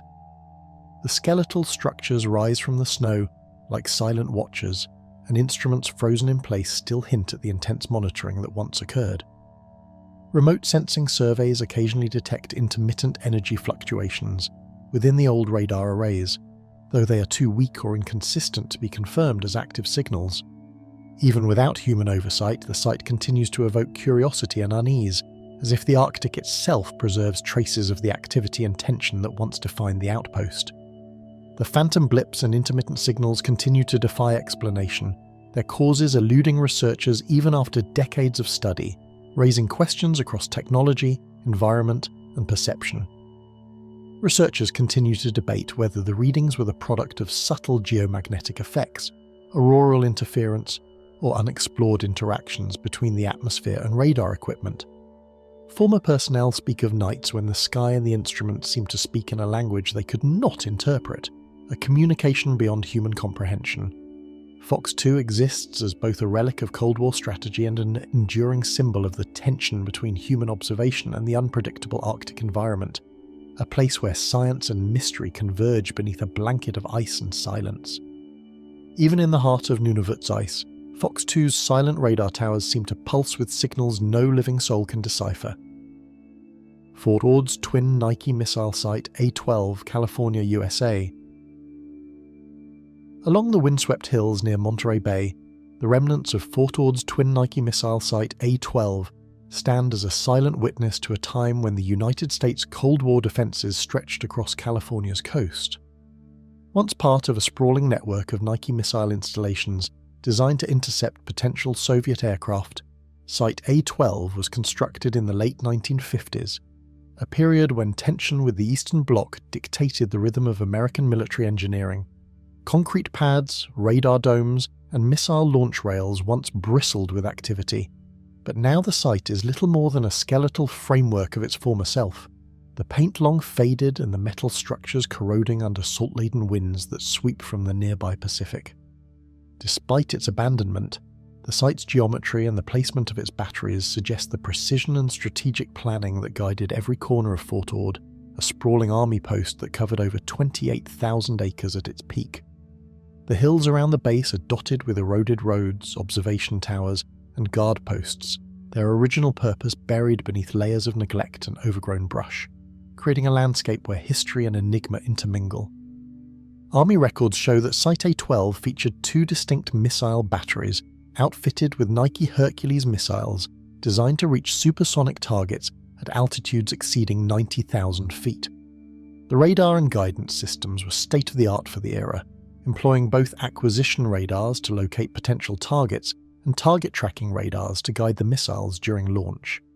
Yet, according to declassified internal reports, operators began noticing anomalous readings almost immediately after the site became operational in 1961. Magnetic surges of unexplained origin would intermittently disrupt the guidance equipment, sometimes reversing targeting, calculations entirely or causing the missile systems to lock onto phantom objects. Engineers conducted extensive surveys to detect local interference, but the rolling hills and proximity to the ocean offered no plausible natural explanation. Some accounts suggest that technicians at Site A-12 began to experience irregular compass readings on portable instruments, as if the very earth beneath the installation had become subtly unstable. Despite repeated maintenance and system checks, the surges persisted and over time became more pronounced. Logs from the late 1960s recount incidents in which missile crews were unable to fire test rockets safely because guidance systems repeatedly produced readings inconsistent with the target coordinates. On multiple occasions, drills were postponed or cancelled when the radars displayed imaginary threats hovering at impossible distances, well beyond the operational ceiling of the Nike Hercules missiles. These anomalies were noted in confidential Army correspondence as unexplained magnetic interference affecting operational readiness, a phrase that belies the frustration and unease permeating the ranks at the time. Even veteran officers later recalled the uncanny sensation of standing in the missile pit as instruments registered activity that could not exist, a persistent hum in the electronics that seemed almost alive. Residents of the surrounding area occasionally reported unusual phenomena that coincided with periods of heightened activity at Site A-12. Fishermen along Monterey Bay spoke of compasses spinning wildly and small craft experiencing unexplained electronic failures near the coast. Pilots flying over the hills noted transient radar anomalies and faint circular distortions appearing on aircraft instrumentation, though these reports were rarely documented officially. The juxtaposition of advanced military technology and inexplicable electromagnetic disturbances created an atmosphere of tension, even among personnel trained to rationalize and anticipate technological quirks. Rumours circulated that the site had attracted the attention of civilian scientists and electrical engineers attempting to understand the phenomenon, yet no thorough explanation was ever published. By 1974, the persistent anomalies had prompted a formal review by the Department of Defense. Recommendations ranged from relocating sensitive equipment to more isolated terrain to extensive modifications of the radar and missile guidance systems. However, these measures failed to resolve the surges, and operational testing continued to produce irregular results. With the Nike missile program gradually winding down across the United States, Site A-12 was decommissioned in the late 1970s, its missiles removed, and its radar towers left to deteriorate. The decision to abandon the installation was officially tied to budgetary constraints and the obsolescence of the missile system, yet interviews with former personnel suggest that the unexplained magnetic disturbances heavily influenced the timing of the closure. For those who served there, the base's abandonment did not erase the sense of unease, as if the anomalies had left an imprint upon the very structures themselves. Accessible only via rough trails weaving through overgrown chaparral, Fort Ord's A-12 site shows cracked launch pads and radar domes drooping toward the horizon, silent witnesses to a forgotten era. Artifacts of the Cold War linger, rusted maintenance sheds, fragmented signage, and the skeletal remains of electrical conduits hint at the scale of the once critical defense installation. Amateur historians and urban explorers occasionally document the site, photographing its decaying towers and the peculiar geometric alignment of the missile pads, though none have reported anomalous readings matching those described in historical logs. Yet, the stories of technicians who once manned the batteries linger, describing electronic equipment that refused to obey the laws of physics, compasses spinning as if caught in an unseen vortex, and radar echoes bouncing off something no one could identify. These first-hand accounts, preserved in interviews and unclassified military memos, continue to shape the enigmatic reputation of the site, blending fact with the unease of unexplained phenomena. While nature gradually reclaims the hills of Fort Ord and the twin missile batteries crumble into memory, the legacy of A-12 endures. It is remembered not merely as a relic of Cold War military strategy, but as a place where human engineering encountered limits it could not understand. The anomalies that plagued its guidance systems, the phantom signals recorded by radars, and the magnetic disturbances that confounded trained operators suggest a quiet mystery embedded in the landscape itself, a puzzle that persists even decades after the last soldier left its grounds. Visitors can trace the outlines of launch pads, touch the cold, cracked concrete, and imagine the disciplined routines that once unfolded amid an environment quietly shaped by forces no one could explain. In the hills of Monterey County, Fort Ord's twin Nike missile site, A-12 waits in silence, its secrets encoded not in documents or maps but in the lingering hum of forgotten technology. The secret Soviet radio bunker at Scrunda 1, Latvia. Technicians worked in near constant shifts, scanning the horizon for signals that refused to conform to any known pattern. Deep inside Scrunda 1, a town built almost entirely to serve the Soviet radar network, operators monitored glowing consoles that tracked distant aircraft and missiles, their movements invisible to the naked eye. Built in the early 1960s, the Daugava and Dnester radar arrays of Scrunda 1 were designed to detect threats over the Baltic and into the North Atlantic, forming a critical component of the Soviet Union's early warning system. The town itself was a carefully engineered secret, with residential blocks, power substations and support facilities concealed behind dense forests and marshlands, a self-contained world whose primary purpose was to observe, measure and report, but never to reveal. Outside, the chill winds of Kurzimmer swept across abandoned roads, carrying the faint echo of transmissions long since silenced. A row of radar dishes hunched like metal sentinels, their surfaces weathered but once precise, each calibrated to sweep vast swaths of sky with remarkable accuracy. Engineers maintained these instruments under strict protocols, aware that even minor misalignment could render weeks of monitoring meaningless. Yet even in ideal conditions, anomalies persisted, unexplained echoes that appeared only intermittently, phantom blips on screens, and signals bouncing back from directions that no aircraft could occupy. Internal memos from the 1970s detail attempts to isolate these disturbances, noting that the phenomenon could not be attributed to faulty wiring, atmospheric interference, or equipment malfunction. Operators described the signals as ghost echoes, a term that captured the unnerving unpredictability that gradually eroded confidence in the array's reliability. Signals flickered across the screens without warning, registering objects no map or satellite could confirm. In some cases, the radar recorded movement at altitudes far beyond the operational ceiling of Soviet reconnaissance aircraft, while in others, the interference seemed to mimic the behaviour of conventional threats, only to vanish as technicians prepared to respond. The persistent distortions frustrated military planners, whose reliance on Scrunda 1 was both strategic and psychological. The town represented a protective veil for the Soviet heartland, yet its most vital instruments were unreliable. Confidential reports suggest that senior engineers once considered shutting down the site temporarily, but logistical demands and political pressure ensured continued operation, leaving crews to navigate the unnerving gaps between what the radar displayed and what reality permitted. In the underground bunkers, a low hum of generators filled the air, mingling with the constant chatter of technicians and the occasional clatter of sliding metal doors. The design of the complex emphasized security and redundancy. Reinforced concrete walls shielded sensitive equipment from environmental extremes, while auxiliary power lines and diesel backups promised continuity even under attack. Still, the anomalies persisted. Some operators reported strange fluctuations in the ambient magnetic field, enough to alter compass readings and electronic calibration. Anecdotal accounts also hint at occasional visual phenomena, flickers of light in otherwise darkened corridors, shadows cast where no structure could account for them, though such stories were rarely documented officially. Together, these experiences contributed to an unspoken tension, a sense that the site itself held secrets beyond its physical purpose. Orders to test the radar under full capacity in the late 1980s produced results that defied all calculations. During these exercises, the system occasionally generated multiple phantom targets moving in coordinated patterns, their origin entirely untraceable.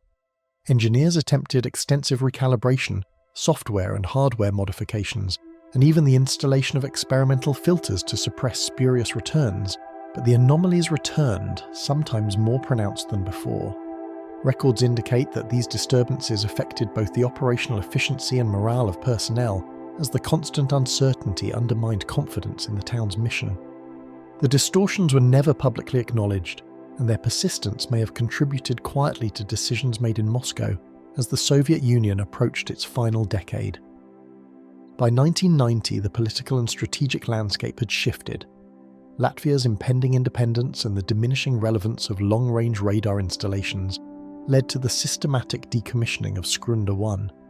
Russian forces dismantled much of the equipment, yet even as radars were disassembled and antennas removed, locals noted that certain instruments continued to register unexplained activity for a short period, as if the technology itself refused to be silenced. The town's infrastructure fell into decay, concrete blocks cracked under the weight of neglect, wiring corroded, and underground passages slowly filled with water. Today, the skeletal framework of the radar arrays rises above the surrounding pine and birch, a silent testimony to the power once exerted here and the anomalies that haunted it. Visitors who venture into the abandoned perimeter report a pervasive stillness, broken only by wind through the skeletal towers or the crunch of frost-hardened leaves beneath their feet. Some claim that old frequency bands still register weak, intermittent signals when scanned with portable equipment, though none match anything on official charts. The remnants of dormitories, mess halls, and administrative buildings stand as ghostly markers of lives lived under strict secrecy, where families and technicians moved in tandem with a system that seemed at once omniscient and erratic. The combination of technical mastery and persistent, inexplicable phenomena imbues the site with a sense of quiet unease, as if the memory of its operational life lingers in both the equipment and the very soil of the Latvian forests. Even decades after the last Soviet technician left, Scrunda 1 remains more than a relic of Cold War engineering. It is a place where human ingenuity collided with forces beyond understanding, where signals that should not exist continue to appear, and where the silence of abandonment carries the weight of unanswered questions. Some signals are never meant to be received, yet they persist long after the eyes meant to watch them have closed. RAF Bawdsey's Coastal Retreat, Suffolk, England. A sudden surge in the radar console silenced the control room, leaving operators staring at readings that should have been impossible.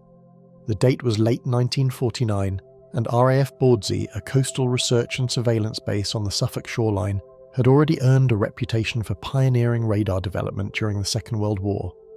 Yet this anomaly was unlike anything recorded in training or technical manuals. Oscilloscopes flickered violently, alarms triggered without cause, and the air itself seemed charged with an energy no engineer could quantify. Though the technicians immediately suspected electrical interference or faulty wiring, repeated inspections revealed nothing. It was as if the instruments themselves were responding to some unseen presence beyond the horizon, an invisible hand manipulating the data, meant to safeguard Britain's coast. The base had been established in 1936 as part of the Chain Home Radar Network, the first of its kind to offer early warning against aerial attacks. Its strategic position near the North Sea allowed operators to track incoming aircraft long before they reached the mainland, a lifeline for coastal defences during the Blitz. Bawdsey's role evolved after the war, becoming a testing ground for experimental radar and electronics designed to extend range, accuracy and response time.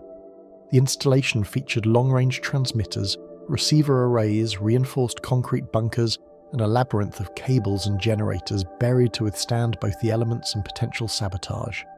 This blend of historical significance and technical complexity would later provide the perfect canvas for the anomalies that baffled those who operated it. The anomaly began gradually, first appearing during routine calibration in early spring. At first, operators dismissed the flickers as transient electrical spikes caused by coastal storms or minor equipment faults. Yet the events grew more persistent, appearing even on clear days when the sea lay still and no aircraft were in range. Consoles would register phantom targets, oscilloscopes would spike erratically, and power fluctuations seemed to originate from no identifiable source. Technicians meticulously documented each incident, forming a detailed log of events that, paradoxically, did not explain. Despite following all standard protocols, testing grounding, replacing circuits, recalibrating arrays, the disturbances persisted, a silent adversary embedded in the very machinery of the base. Technicians exchanged uneasy glances as repeated failures defied every protocol they had trained to follow. At times, multiple arrays reported conflicting data simultaneously, each showing targets moving at impossible speeds or appearing in coordinates far beyond the coverage area. Engineers attempted to isolate interference by temporarily shutting down segments of the system, rerouting power, and even adjusting the frequency bands of the transmitters, but each intervention seemed to provoke new anomalies. Personnel began describing a creeping sense of unreality, an impression that the instruments were communicating something not meant to be understood. Even the most experienced radar operators hesitated to offer theories. The anomalies seemed to operate independently of known physical laws, as though the base itself had developed a mind of its own. Attempts to shield the experimental arrays produced no improvement, leaving supervisors perplexed and increasingly concerned about operational readiness. Military exercises scheduled to test radar performance were repeatedly delayed or cancelled as the anomalies interfered with data collection. These disruptions were more than inconvenient. They represented a profound uncertainty in a system designed to provide security and precision.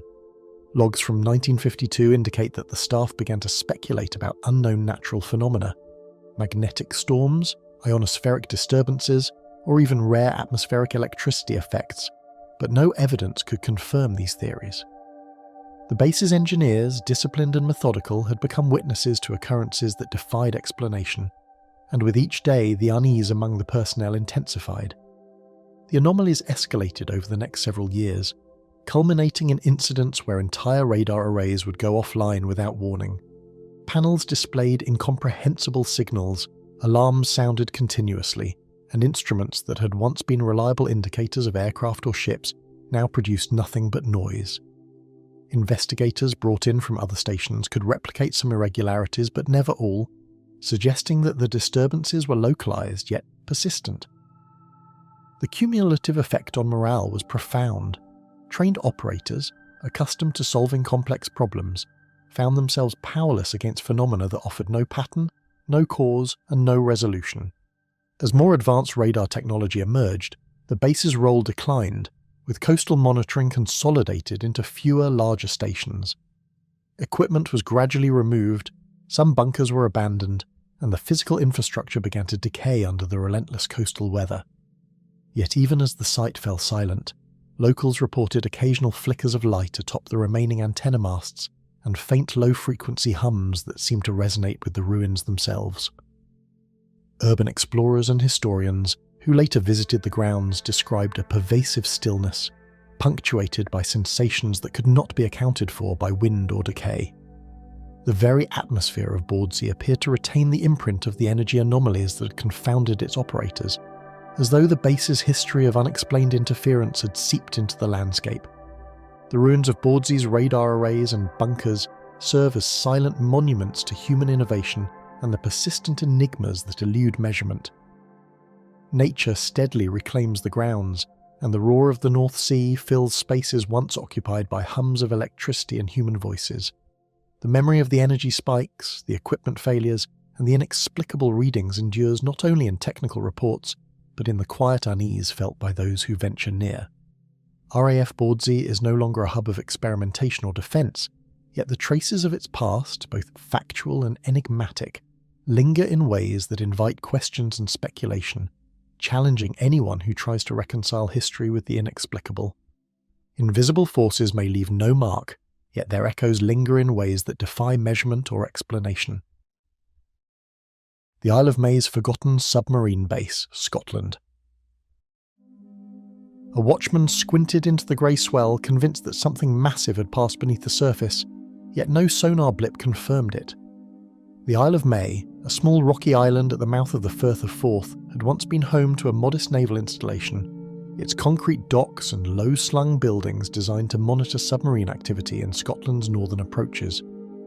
Crews stationed there spoke in hushed tones about fleeting shapes beneath the waves, large, unidentifiable silhouettes that slipped past patrols and seemed to vanish into the currents before anyone could investigate.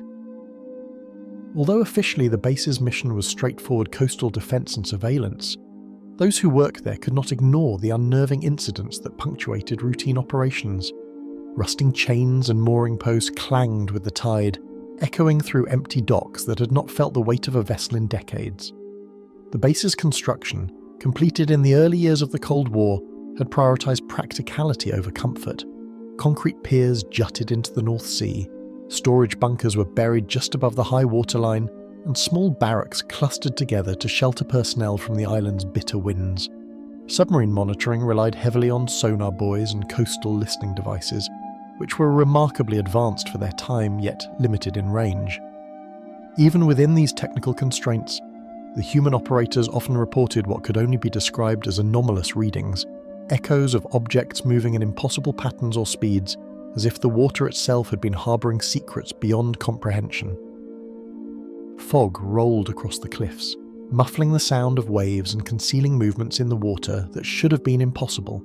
Sonar operators meticulously scanned every blip, every returning ping, yet more than once they confirmed anomalies that matched nothing on official charts. The North Sea's strong tides and complex currents provided a plausible explanation for some irregularities, but the consistency and intelligence suggested in the movements of these shapes defied natural forces alone. Officers documented the phenomena carefully, framing them as unexplained contacts in logs that would later be declassified. But even these records conveyed an undercurrent of unease, hinting at the impossibility of fully understanding what lurked beneath the waves. During a routine patrol, sonar operators recorded shapes that darted at impossible speeds, disappearing as quickly as they appeared. Crews aboard the few submarines and patrol vessels assigned to the base grew accustomed to these fleeting disturbances, developing a cautious respect for the unpredictable marine environment. Some officers speculated about foreign submarines or experimental craft, though no evidence ever substantiated these theories. Others considered natural explanations, shoals of fish, shifting thermoclines or debris, but the sheer scale and coordination of the reported shapes made such explanations unlikely. The phenomena became part of the base's daily rhythm, acknowledged but never fully explained, an invisible presence threading through both water and imagination. The salty wind carried the scent of decay and iron, tangling with the creak of abandoned structures and the relentless pulse of the sea. Within the base itself, sonar equipment, once state-of-the-art, began to show signs of wear, corroded by salt spray and high humidity. Engineers attempted maintenance as best they could, but no intervention ever seemed to stabilise the anomalous readings entirely. Even when the equipment was replaced or recalibrated, the shapes persisted, phantoms of the deep that eluded every attempt at measurement. The interplay between human diligence and environmental mystery created a palpable tension, as if the island and its surrounding waters were deliberately resisting surveillance.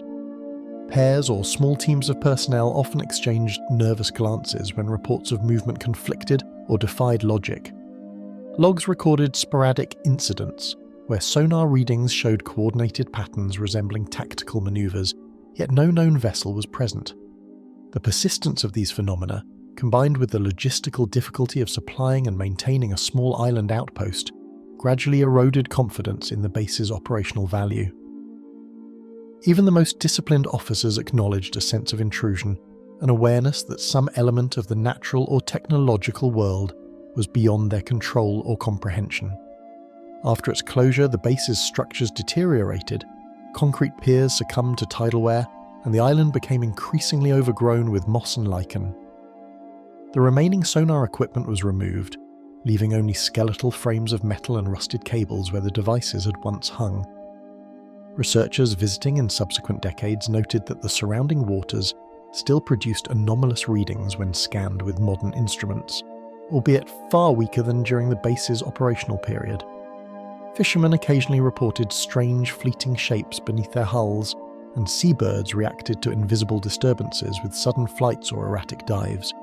These remnants of unexplained activity lent the abandoned installation an aura of quiet menace, as if the mysteries once observed there had settled into the island itself, waiting. The forgotten submarine base on the Isle of May now stands as a stark reminder of strategic ingenuity and the limits of human observation. Concrete bunkers crumble into the wind, metal railings twist under corrosion, and the North Sea relentlessly laps against piers that once hummed with radar and sonar energy. The island appears serene, almost benign, yet the water surrounding it still hides shadows and movements that elude comprehension.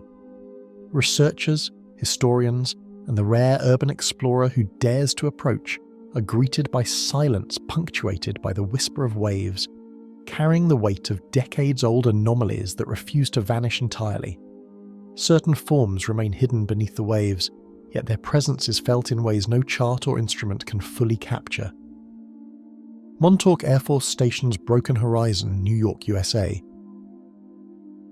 Established at the height of the Cold War, Montauk Air Force Station rose as a sentinel at Long Island's eastern tip, designed to track threats that might emerge from the Atlantic. Its location, perched on bluffs overlooking the ocean, was selected to provide a clear line of sight for early warning radar systems, integrating with a broader network intended to detect incoming aircraft and missile threats along the eastern seaboard. Groundbreaking began in the late 1940s, and by the early 1950s, the base had become fully operational, staffed with officers, technicians, and enlisted personnel trained to monitor the skies and sea for any unusual activity. Every structure, from the sprawling radar arrays to the low-slung bunkers housing communications equipment, was meticulously planned to ensure that the station could operate efficiently under the most demanding conditions. Military planners meticulously sited the base to integrate with radar networks stretching across the northeastern United States, ensuring no aircraft could approach undetected. Its primary function was long-range surveillance, using advanced radars connected to the semi-automatic ground environment SAGE system, one of the most sophisticated defense networks of its time. The operators at Montauk were trained to track dozens of targets simultaneously, interpreting radar echoes with precision, while communications teams maintained constant contact with regional command centers. Every detail of the station reflected a culture of accuracy, discipline, and vigilance. The Atlantic horizon beyond its towers was considered both a line of defense and a blank canvas for the unknown. Radar arrays stretched across the station, their towering lattice work reflecting sunlight during the day and gleaming faintly under moonlight at night. Technicians monitored consoles tirelessly, aware that each blip on a screen represented not just a point of light, but a potential threat to the nation. The equipment was designed to operate within precise parameters, yet even in these carefully controlled conditions, anomalies began to appear. At first they were minor, a blip in an unexpected location, a fleeting signal that could be dismissed as atmospheric interference. But over time the patterns grew more frequent, more pronounced, and more impossible to reconcile with reality. A cluster of blips appeared on a clear night, beyond the range of any known aircraft or vessel, leaving operators scrambling to reconcile the readings with reality. Multiple teams verified the data, recalibrated instruments, and even cross-checked with nearby stations, yet the echoes persisted. Logs from that evening recorded repeated attempts to confirm targets, detailing speeds and trajectories that exceeded the technical capabilities of any object known to exist. Officers exchanged uneasy glances, each aware that the integrity of their most sophisticated tools seemed to be undermined by forces they could neither see nor measure. Over subsequent weeks, the frequency of anomalous detections increased, with targets appearing and vanishing with no discernible pattern. Some blips seemed to follow coordinated courses, weaving in and out of radar coverage, only to disappear suddenly as if passing through an invisible veil. Even multiple arrays operating simultaneously could not confirm the movements, creating a sense that the base itself had become unreliable. Reports of these events were meticulously logged, yet every explanation, from atmospheric distortion to equipment malfunction, was eventually ruled out. The phenomena were consistent, deliberate, and entirely inexplicable. Engineers conducted exhaustive recalibrations, but the anomalies persisted, leaving seasoned operators questioning their own observations. Night shifts grew tense, the glow of console screens reflecting faces etched with doubt and frustration. Supervisors attempted to instill confidence, reminding personnel that technology was rarely infallible, yet the blips continued to defy calculation. Even the most rational individuals began to feel the creeping weight of uncertainty, realizing that Montauk Air Force Station, a site designed to measure and control, was encountering events that refused to conform to logic. Repeated incidents prompted higher command to investigate, bringing in specialists and analyzing every conceivable variable. Radar wave interference, ionospheric reflections, and even clandestine aircraft were considered, but none accounted for the consistency or speed of the observed targets. Analysts documented the anomalies extensively, but formal reports remained inconclusive, leaving the base in a state of quiet notoriety among those familiar with its history. These events, while never publicly disclosed in detail, contributed to an aura of mystery surrounding the station, a reputation that would endure long after its operational days ended. Strategic priorities shifted, and by the 1980s, Montauk Air Force Station was scheduled for closure. Equipment was removed, buildings emptied, and radar towers abandoned to the elements. Concrete bunkers cracked under the relentless Atlantic winds, rust spread along antenna masts, and pathways once bustling with activity were overtaken by weeds and drifting sand. Even in abandonment, the legacy of impossible readings lingered. Researchers and urban explorers reported occasional faint signals and unexplained echoes, suggesting that some traces of the phenomena had never fully disappeared. Researchers who later visited the site noted faint residual hums and occasional readings that hinted at the impossible phenomena recorded decades earlier. The Atlantic breeze carried the scent of salt and decay through empty observation towers, a reminder of the human diligence once invested in guarding a coastline now left to nature. Local legends and whispered stories hinted at blips that still appeared, targets that could not exist, and a base that had once stood as a pinnacle of technological certainty, now reduced to skeletal frameworks and the memory of anomalies that refused explanation. While towers fall and signals grow faint, the impossible horizon of Montauk still sends out echoes beyond human grasp. The deserted Soviet Arctic base at Tixie 3, Sakha Republic, Russia. The Arctic wind tore across the frozen landscape, carrying snow and ice that blurred the horizon into a seamless white expanse, leaving only the angular silhouette of Tixie 3 rising from the permafrost. Built in the early 1960s, The base was part of the Soviet Union's Northern Defense Network, a remote sentinel designed to monitor the polar approaches with radar and communication systems capable of detecting potential incursions from thousands of miles away. Its location, hundreds of kilometers from the nearest settlement, ensured minimal interference but demanded extraordinary logistical effort, with supplies arriving only during the brief summer months when icebreakers and transport aircraft could reach the facility. The base itself was a cluster of concrete and steel structures, connected by narrow walkways that often vanished under drifting snow, giving the impression of a miniature city suspended above the tundra. Tixie 3 was built for both durability and operational efficiency, housing radar arrays, communications hubs, and living quarters for a full military complement. Engineers designed the buildings to withstand extreme temperatures that could plunge below -50 degrees Celsius, insulating walls with layers of reinforced concrete and deploying diesel generators capable of running continuously through the polar night. These systems were monitored with painstaking precision, as a single failure could compromise both the safety of the personnel and the strategic objectives of the installation. Despite these measures, the Arctic environment proved relentless.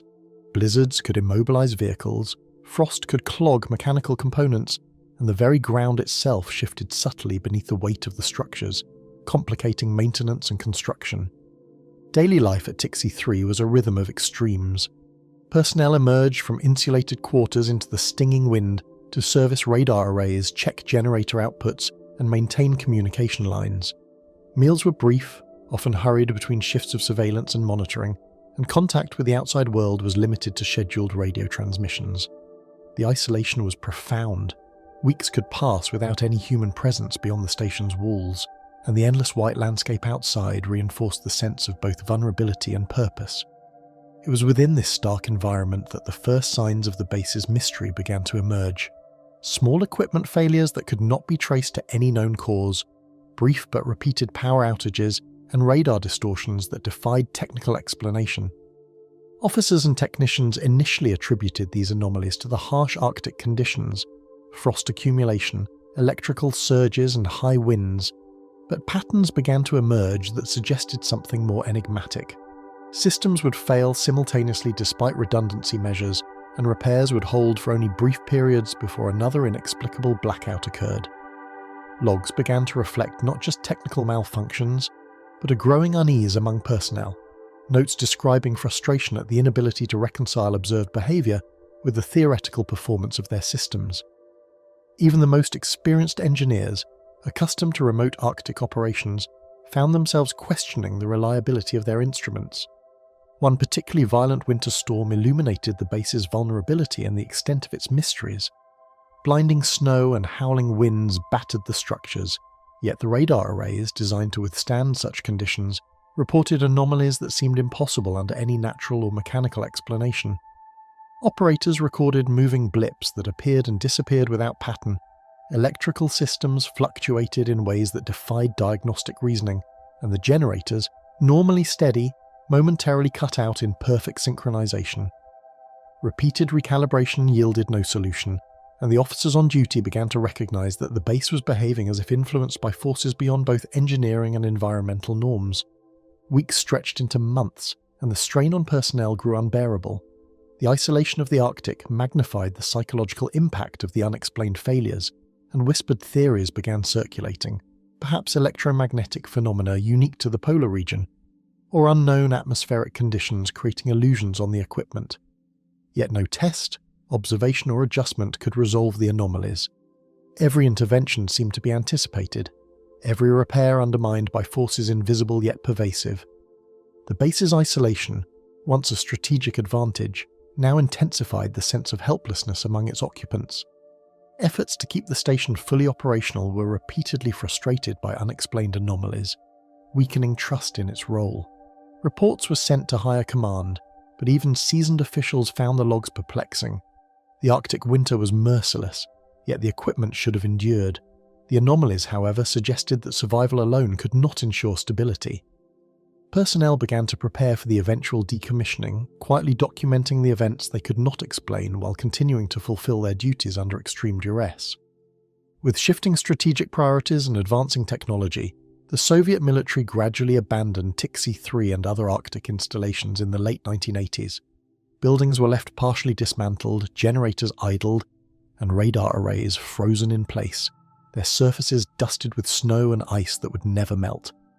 Supply crates, mechanical tools, and personal belongings were buried under drifting snow, remnants of a community that once existed at the edge of the world. Even in decay, Tixie 3 retained an eerie aura. The structures leaned as if bowing under the weight of frozen years, pathways and stairwells choked by permafrost, and the horizon stretched endlessly, reflecting nothing but the white glare of ice and sky. Visitors to the abandoned base often notice faint traces that hint at mysteries left unresolved.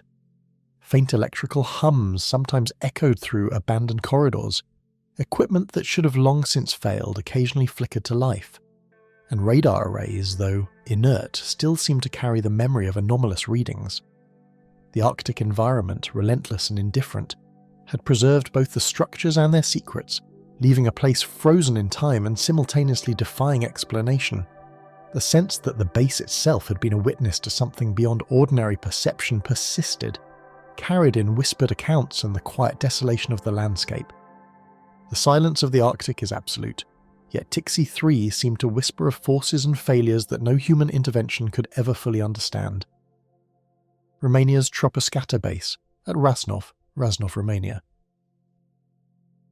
Morning mist clung to the Carpathian ridges, curling around steel towers that once carried voices across Eastern Europe. Perched above the town of Rasnov, the troposcatter base was part of Romania's Cold War communications network, designed to relay signals across hundreds of kilometers without relying on satellites or wired connections.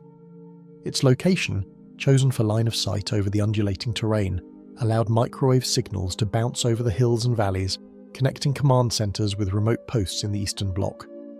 The base itself consisted of multiple parabolic antennas, reinforced control rooms, and concrete dormitories, each structure carefully engineered to withstand the region's harsh winters and maintain uninterrupted transmissions. Even the surrounding forests seemed to recoil from the metal spires, as if aware of the invisible currents moving between them. Microwave beams arced silently between antennas, invisible threads bridging hillsides yet sometimes returning messages no one had sent. Engineers and signal operators monitored the system with exacting care, logging transmission strength, angles, and atmospheric conditions with meticulous attention. Early on, the equipment performed flawlessly, and the base became a critical node for Romanian military command.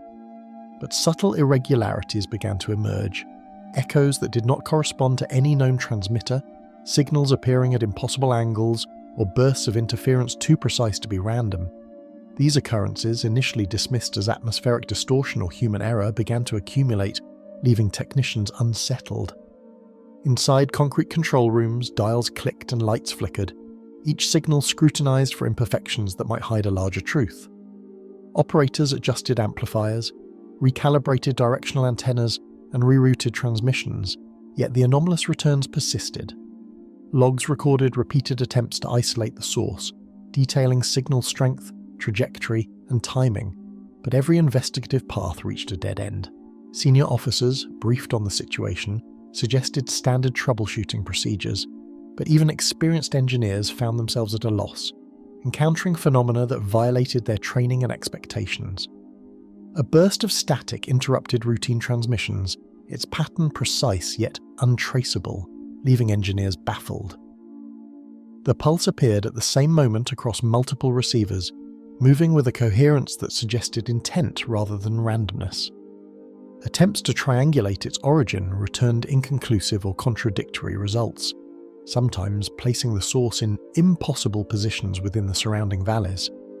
Rumours circulated quietly among the staff, whispers of unseen forces, or messages from a hidden transmitter no one could access. Such discussions remained unofficial, recorded only in private log entries, yet the tension in the control rooms became palpable.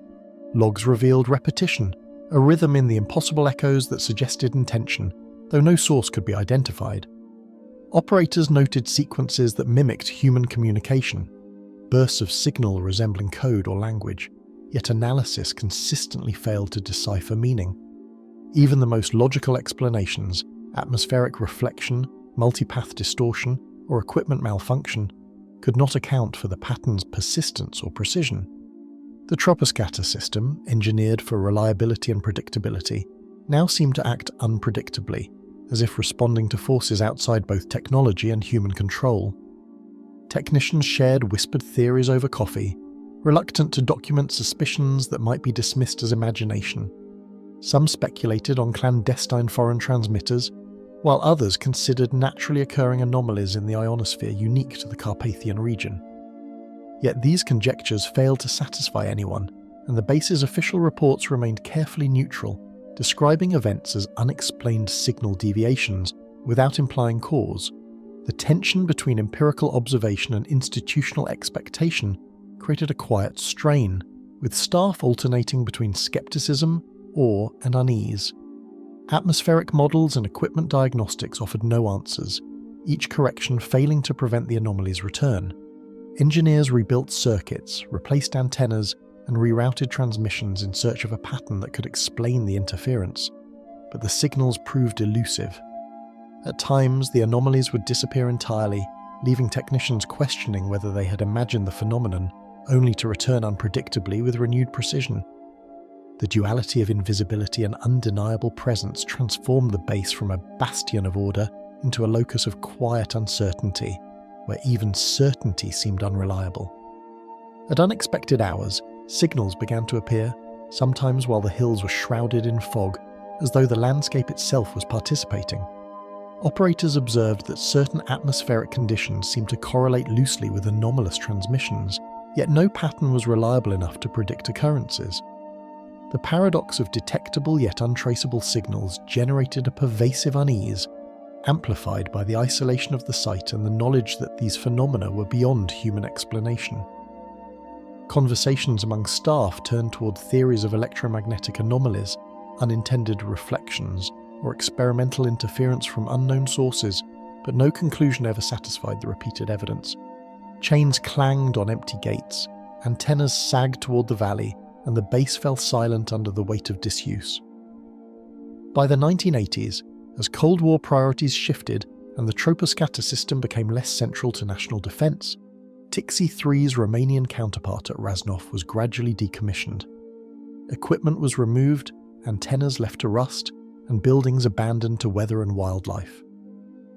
The valley grew quiet, and the invisible threads that had once carried enigmatic messages fell dormant, leaving only traces of cables, foundations, and faded paint as evidence of the once active site.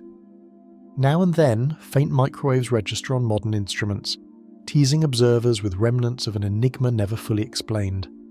Amateur radio enthusiasts and explorers who visit the site report brief, untraceable pulses, sometimes matching patterns recorded in decades-old logs.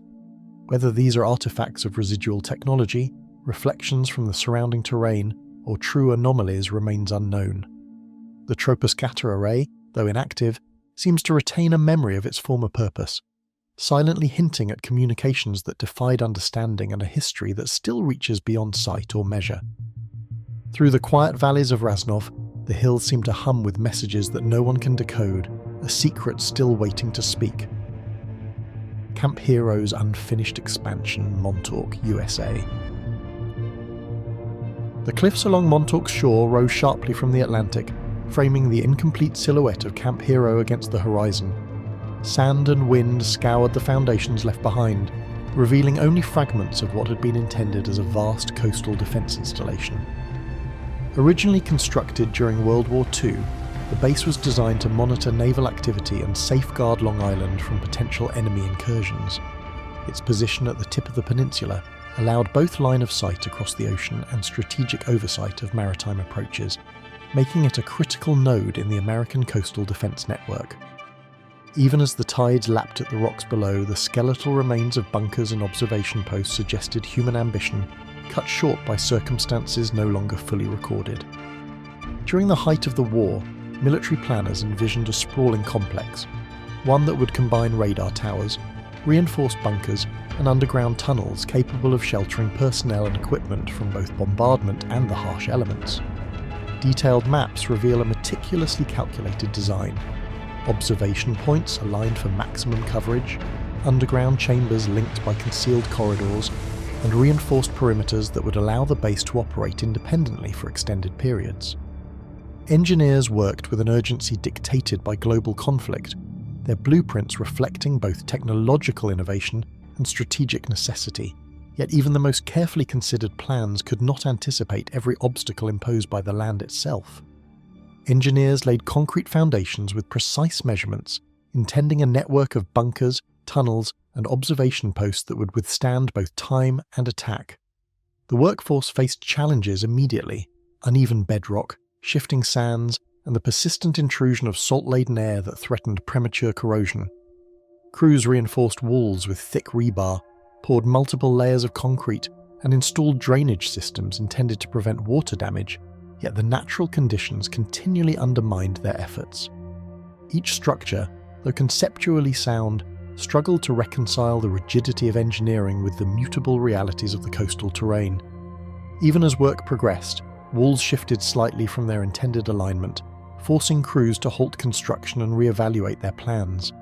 Surveyors documented subtle displacements in concrete slabs, and structural engineers noted tension in support beams that had been precisely calibrated to distribute weight evenly. These irregularities were neither dramatic nor immediately catastrophic, but their persistence frustrated planners who had expected a straightforward project. Official records indicate repeated adjustments, yet every correction seemed temporary, as if the ground itself resisted the imposed order of human design. Supervisors recorded repeated delays and unexplained settling in official reports, each entry hinting at a problem that defied conventional engineering logic. Teams of military engineers rotated through the site, examining misaligned walls and partially completed tunnels, their notes emphasizing caution but offering little insight. The combination of secrecy and unexplained structural behavior intensified the tension on site, leaving personnel unsure whether they faced a natural challenge or an engineering problem beyond contemporary understanding.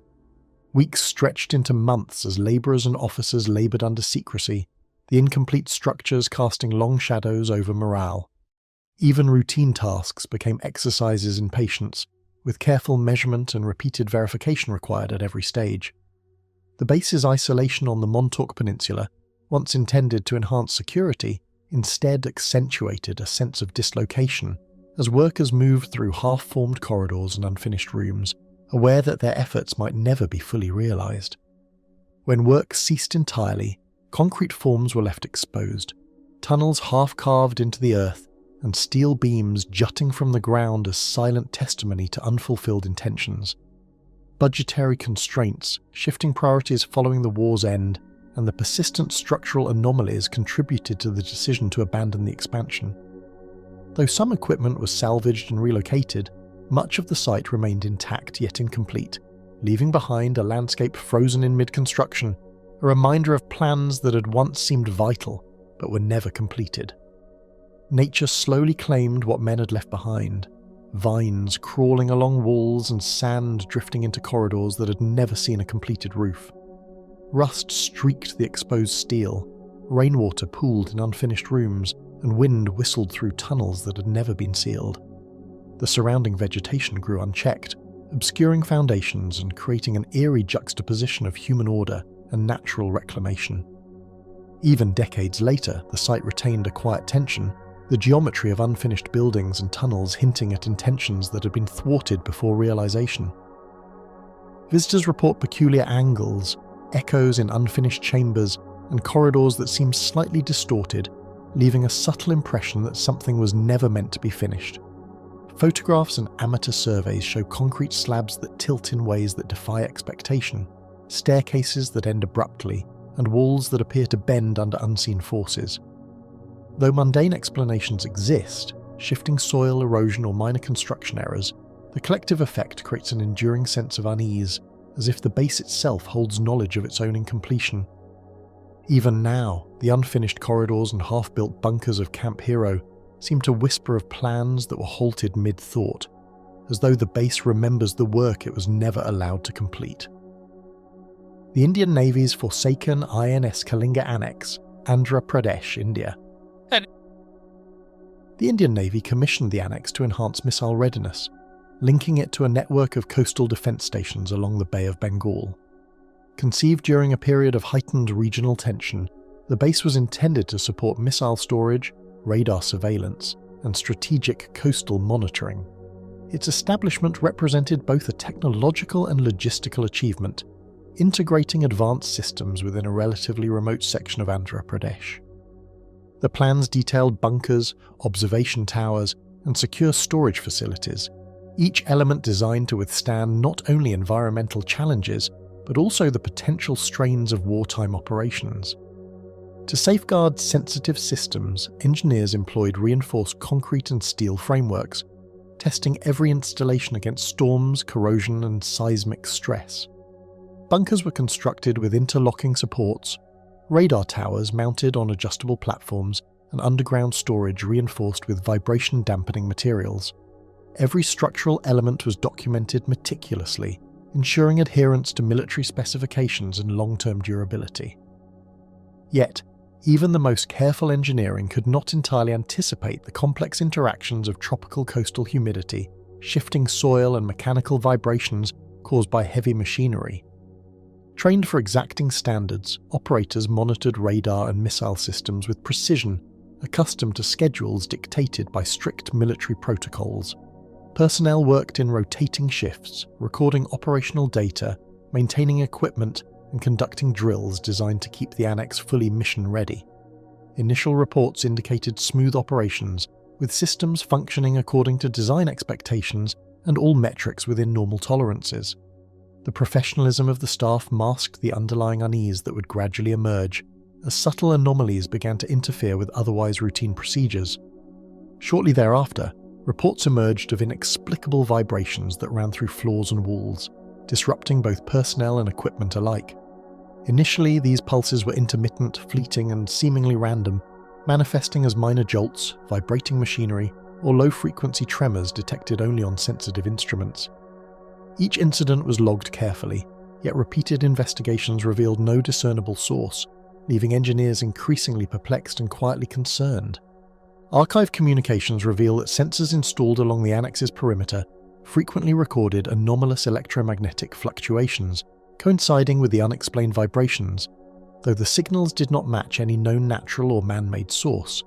These readings were documented meticulously in classified logs, showing occasional spikes in intensity that seemed to follow no discernible pattern. Some engineers speculated that the dense coastal rock formations or subterranean water channels could interact with the facility's electrical systems, but repeated geophysical surveys failed to confirm such interactions. The fluctuations occasionally interfered with radar calibration and missile launch simulations, further complicating operational protocols and deepening the sense of unease among the staff. Technicians conducted repeated surveys measuring tremors, recalibrating instruments, and reviewing structural integrity reports, but no source could be identified. Foundations were inspected, steel supports evaluated, and the surrounding earth monitored for seismic activity, yet all readings remained inconclusive. Some technicians speculated that equipment resonance might be amplified by the design of the bunkers, while others suggested undetected underground disturbances. No theory offered a fully satisfactory explanation, and the vibrations continued with inconsistent frequency, sometimes occurring at night, sometimes during peak operational hours. Whispers circulated among engineers and naval officers alike, each person speculating privately about the cause while maintaining formal professionalism. Casual conversations hinted at theories both technical and unorthodox, yet no one could substantiate any claims. Anxiety grew gradually, amplified by the lack of closure and the stubborn persistence of the anomalies. Morale, though outwardly disciplined, reflected subtle tension, as personnel became increasingly wary of working in spaces where the very structure seemed unpredictable. Routine drills and maintenance schedules faltered, leaving gaps in readiness that frustrated command and fueled unease among crews. Certain systems required repeated recalibration, while others became temporarily inoperable due to vibrations affecting sensitive components. Engineers and officers adjusted shifts, attempted structural reinforcements, and implemented procedural changes, but each measure offered only temporary relief. Operational effectiveness declined slowly yet noticeably, highlighting the challenge of managing an installation whose own foundations seemed to defy control. Within a few years, the annex was officially vacated, leaving its bunkers, radar towers and missile silos in partial completion and silent disrepair. Official reports cited operational inefficiency, structural unpredictability, and the high costs of maintaining a site whose anomalies could not be explained. Equipment was removed or decommissioned, buildings left to the elements, and roads once patrolled by personnel slowly fell into disuse. Over time, the annex transformed from a strategic outpost into a monument of uncertainty, its purpose frozen in a state of partial realization. Over time, investigators occasionally detect subtle vibrations or equipment anomalies, faint reminders of an enigma never fully understood. Local engineers, defense researchers, and visiting scholars have recorded irregular tremors and fleeting equipment responses in abandoned sections, though none have succeeded in identifying the source. The site's partially intact infrastructure continues to interact with forces that evade measurement, leaving behind corridors, bunkers, and towers that hum with unresolved energy. Silent and submerged, the Indian Navy's forsaken annex continues to hum quietly, a secret of motion that may never reveal its origin. Fort Drum's water-locked silence, New York, USA. During a routine inspection, generator repeatedly powered down despite no recorded electrical fault, leaving engineers puzzled. Staff attempted to trace the disruption through circuits and mechanical systems, yet every check confirmed operational integrity. The anomaly persisted unpredictably, sometimes coinciding with low tides, sometimes during peak equipment use, and always without explanation. For those stationed at Fort Drum, a concrete fortress on an isolated river island, the experience was unnerving, as routine tasks were interrupted by forces that defied conventional engineering logic. Even the most seasoned technicians began to question whether the island itself harboured an unseen influence, subtle yet persistent, as the vibrations seemed to pulse through both metal and stone alike. Vibration monitors sometimes registered pulses that did not correspond to tides, machinery, or known environmental forces, appearing in irregular sequences. Instruments captured readings at frequencies too low for human perception, but strong enough to affect structural components. Engineers recorded the data meticulously, attempting to correlate the pulses with seasonal water flow, wind patterns, or shifting ice, yet no consistent pattern emerged. During particularly strong pulses, steel doors would resonate with a deep hum, while sensitive dials on control panels swung erratically, defying calibration. The irregularity of these signals contributed to a sense of unease, as no explanation satisfied both scientific scrutiny and operational necessity, leaving even senior officers with lingering doubt. Personnel began reporting subtle disorientation, as if the floors themselves were slightly shifting, a sensation that could not be traced to any visible cause. Footsteps seemed to echo unevenly, doors occasionally rattled without wind or vibration, and the metallic hum of equipment sometimes intensified inexplicably. Personnel described a feeling of temporal distortion during these events, moments when minutes seemed elongated or compressed. Some reported a faint ringing in their ears that accompanied the strongest pulses, a physiological response never recorded elsewhere. While no single incident caused injury, the cumulative psychological effect was profound, shaping the way crews approached daily routines with heightened caution and growing apprehension about the structural integrity of the fortress itself. Official logs detail repeated anomalies, noting timestamps, equipment readings, and staff accounts without ever identifying a source. Every incident was documented, often with accompanying sketches of affected machinery or diagrams of tremor locations within the bunkers. Command officers reviewed these logs repeatedly, seeking patterns or technical explanations, yet each review only reinforced the absence of a definitive cause. The meticulous record-keeping ensured that the phenomenon could not be dismissed as rumour, yet the lack of answers transformed the logs themselves into a silent testament to a persistent enigma, filled with cryptic numbers and observations that defied categorization. One incident caused a cascade of minor system failures, doors rattling and alarms triggering in tandem with no mechanical explanation. Circuit breakers tripped inexplicably, generators halted, and electronic instruments reported impossible readings simultaneously.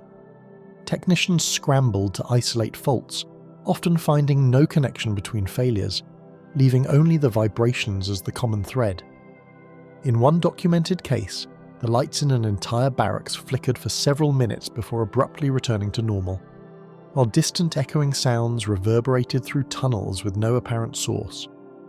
These episodes challenged assumptions about infrastructure reliability and suggested that some hidden force was actively interacting with the base's structure and equipment, though its nature remained unknowable. Engineers installed additional accelerometers and hydrophones, hoping to triangulate the origin of the vibrations, yet the data remained contradictory and baffling. Readings would spike in one sector of the island and then appear simultaneously in another, miles away from the suspected source. Water level changes, ice movement, and even minor seismic events were considered, yet none matched the scale, timing, or distribution of the pulses. The more equipment they deployed, the more the phenomenon seemed to defy measurement, highlighting a gap between human expectation and whatever hidden mechanics governed the site. Repeated attempts to model the readings mathematically produced numbers that conflicted with real-world observations, further frustrating the engineers and reinforcing the sense that the fortress itself had become a puzzle beyond understanding. Shifts were repeatedly interrupted as sensitive instruments failed and maintenance crews struggled to adapt to unexplained tremors. Engineers implemented redundant systems, reinforced sensitive structures, and recalibrated equipment, but each adaptation offered only temporary mitigation. Routine operations became punctuated by cautious pauses as teams waited for periods of relative stability to complete critical tasks. The psychological strain grew steadily, with some staff reporting persistent unease, insomnia, or heightened alertness that continued even off-duty. Observers noted that even minor sounds, a falling tool, a creaking support beam, could trigger amplified vibrations, creating an unpredictable feedback loop that unsettled both humans and machines. The decision to vacate the base came after repeated failures to reconcile the vibrations with any credible cause, leaving it abandoned yet ominously intact. Command concluded that the expense and risk of continued operation outweighed strategic benefit, particularly given the unexplained nature of the phenomena. Machinery was removed where possible, yet many corridors, towers, and bunkers remained in place, slowly succumbing to water infiltration, rust, and decay. Even in abandonment, the fortress retained its austere presence, a monument both to human engineering and the limitations of understanding. Local wildlife now roams corridors once patrolled by armed personnel, yet the vibrations occasionally cause subtle disturbances, hinting at forces still active beneath the surface. From deep within the fortress, subtle pulses continue to register on equipment brought to the site by curious researchers, suggesting the fortress remains quietly alive. Instruments briefly detect vibrations in floors, walls, and remaining infrastructure, while low-frequency hums occasionally ripple through the empty corridors. Attempts to trace the source remain inconclusive, but the observations confirm that Fort Drum, despite decades of abandonment, is far from inert. Visitors have reported faint echoes, minor tremors, and fleeting shifts in water level within the flooded tunnels, phenomena that continue to defy scientific explanation. In the still shadows of the fort, the waters and walls of Fort Drum carry a secret rhythm that no human ear has ever fully discerned. Thailand's abandoned Sattahip listening post, Chonburi Province. Nestled within dense coastal vegetation, the Sattahip post initially functioned as a silent sentinel for maritime communications, its purpose known to few outside military channels. Built during the height of Cold War tensions, the installation was intended to monitor shipping lanes and intercept foreign naval transmissions, operating largely unnoticed by local communities. Concrete bunkers and antenna arrays rose from the landscape with a precision that reflected both military necessity and the urgency of intelligence gathering. Yet even as the post thrived in secrecy, the first subtle anomalies were already beginning to surface in the equipment logs. At first, they were dismissed as interference from nearby vessels or minor atmospheric distortions, but the persistence of the anomalies soon challenged the assumptions of the operators. A low-frequency pulse appeared intermittently across multiple receivers, moving in patterns that no known vessel or atmospheric phenomenon could produce. Technicians attempted to isolate these signals, rerouting antenna arrays and recalibrating filters, but each attempt revealed further inconsistencies. The pulses sometimes vanished entirely, only to reappear with increased intensity at irregular intervals. On particularly quiet nights, the signals seemed to resonate throughout the main monitoring hall, producing vibrations that instruments could detect yet defied all conventional explanation. The anomalies, initially subtle, grew bold enough to disrupt the post's normal operations, drawing the focused attention of the station's leadership and engineers. A persistent pressure in the chest and ringing in the ears unsettled those assigned to night shifts, leaving many to wonder if the signals were somehow interacting with the human body. Some operators described a sensation akin to being watched, a faint vibration that seemed to sync with their own heartbeat, creating an uneasy awareness that intensified over hours of exposure. Sleep schedules were disrupted, and minor health complaints became increasingly common, prompting medical officers to review possible environmental causes. Even simple tasks such as adjusting dials or recording data became laborious as personnel felt disoriented by sensations that seemed to emanate from the equipment itself, as though the station had developed a consciousness of its own. Arrays of parabolic antennas and spectrum analyzers were deployed in staggered formations, yet each measurement contradicted the others, suggesting the source was as elusive as it was persistent. Signal logs revealed bursts that appeared simultaneously in multiple sectors, making it impossible to triangulate their origin. Engineers experimented with amplifiers, directional filters and decoders, attempting to transform the sequences into comprehensible patterns. Yet the pulses continued to defy analysis, their frequency and intensity fluctuating in ways that suggested a deliberate design or a natural phenomenon far beyond known physics. Even the most experienced technicians struggled to reconcile the data with their expectations, leaving them increasingly aware that conventional understanding could not contain this anomaly. Beneath the thick concrete floors, a labyrinth of coaxial cables and waveguides connected the post's antennas to a central decoding hub, enabling operators to monitor multiple frequencies simultaneously. This infrastructure, still partially intact beneath the overgrowth, illustrates the advanced level of signal intelligence employed during the Cold War.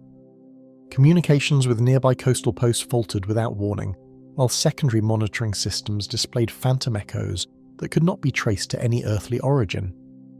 Attempts to cross-reference signals with regional naval activity yielded no correlation, and atmospheric explanations such as ionospheric reflection or sporadic E-layer disturbances failed to account for the complex sequences. Occasionally, operators witnessed entire channels flicker simultaneously, accompanied by a high-pitched resonance that left both equipment and personnel momentarily unresponsive. These disruptions, while brief, undermined confidence in the station's primary mission, creating a climate of uncertainty that no amount of protocol or discipline could fully mitigate. On a single extended observation, signal patterns repeated in impossible intervals, forming sequences that puzzled mathematicians as well as engineers. Analysts noticed that the anomalies sometimes mirrored mathematical constants or mirrored previous sequences in subtly altered forms, producing patterns that suggested intelligence behind the signal. Despite exhaustive attempts to document and interpret the sequences, the results yielded only more questions than answers. Some theorized that the pulses represented a form of distant communication beyond contemporary technology, while others speculated about natural phenomena yet to be discovered, including interactions with geomagnetic currents or deep-sea propagation effects in the nearby Gulf of Thailand. Without a clear explanation or solution, leadership concluded the post could no longer reliably fulfill its mission and began systematically decommissioning sensitive equipment. Antennas were abandoned upright, cables severed and left to corrode, and control panels frozen in time remained scattered across the compound. Personnel were quietly reassigned to other coastal stations, leaving the site largely intact but devoid of human presence. Despite its abandonment, the post retained an aura of latent activity. Local villagers reported hearing faint mechanical whines and observing sudden, inexplicable flashes of light around the tower arrays during the monsoon season. Rusting towers and silent antennas now stand overgrown, occasionally picking up fragments of transmissions that hint at an intelligence still operating beyond comprehension. Modern explorers equipped with portable spectrum analyzers occasionally record faint bursts that mimic the patterns first documented decades earlier. The surrounding jungle has reclaimed much of the infrastructure, yet metal supports and signal arrays protrude from the undergrowth like the skeletal remains of a forgotten sentinel. Every so often, a faint vibration or hum reverberates across the compound, enough to remind visitors that the site may still interact with the unseen currents it once monitored. The Sattahip post remains a quiet guardian of unanswered questions, its unseen currents carrying secrets that elude both memory and measurement. Nike Missile Site, SF-88's halted readiness, Marin Headlands, USA. Conceived as a frontline defense against potential aerial threats, Nike Missile Site SF-88 was designed to launch and guide surface-to-air missiles with exacting precision. Constructed in 1954, it formed a critical node in the nationwide Nike network intended to protect the West Coast from Soviet bombers during the height of the Cold War. Missile silos were embedded into the slopes of the Marin Headlands, connected through reinforced tunnels and corridors to radar arrays, control bunkers, and missile maintenance facilities. Each component of the installation, from guidance computers to hydraulic launch mechanisms, was engineered to exact specifications, reflecting both military urgency and Cold War paranoia. Though its construction symbolized technological advancement and readiness, SF-88 would soon reveal anomalies that defied conventional explanation. During early morning test exercises, missile crews followed strict protocols, yet subtle inconsistencies in telemetry hinted that something was already out of alignment. Radar screens occasionally displayed phantom objects hovering miles beyond the expected detection zone, visible for mere seconds before vanishing. Trajectory calculations, which normally fell within precise margins of error, began producing minor yet repeated deviations, often aligning with no observable target. These early signs were dismissed as sensor noise or operator miscalculations, but their frequency and reproducibility soon drew the attention of engineers and commanding officers. Under the fortified concrete floors, a labyrinth of coaxial cables and waveguides connected the post's antennas to a central decoding hub, enabling operators to monitor multiple frequencies simultaneously. The hub housed analog computers, plotting devices and telemetry instruments whose meticulous arrangements reflected the era's pinnacle of military engineering. Even when systems were isolated for inspection, engineers could not reproduce the anomalies. Logs from the time describe inexplicable readings and repeated notations of signal deviation unidentified source, suggesting that whatever disrupted SF-88's operations was not contained within conventional hardware failures. Staff noted faint humming vibrations coursing through the control bunkers, a sensation that seemed to precede each unexplained system glitch. Some described the hum as a low rolling resonance, barely perceptible until the building seemed to pulse with it. Lights flickered unpredictably, communication lines occasionally faltered, and meters swung in ways that defied engineering logic. These disturbances, though never causing structural damage, created a persistent unease, leaving personnel uncertain whether the site's technology or some unseen force was at fault. Throughout the concealed corridors linking the missile silos, engineers had installed intricate ventilation and monitoring systems capable of regulating temperature, pressure, and electrical load simultaneously. These systems were essential to ensure missile propellants remained stable and electronic components functioned optimally, even during prolonged operational drills. Today, fragments of these conduits remain visible, with corroded ducts, rusted fans, and faded gauges providing a glimpse into the site's once meticulous engineering.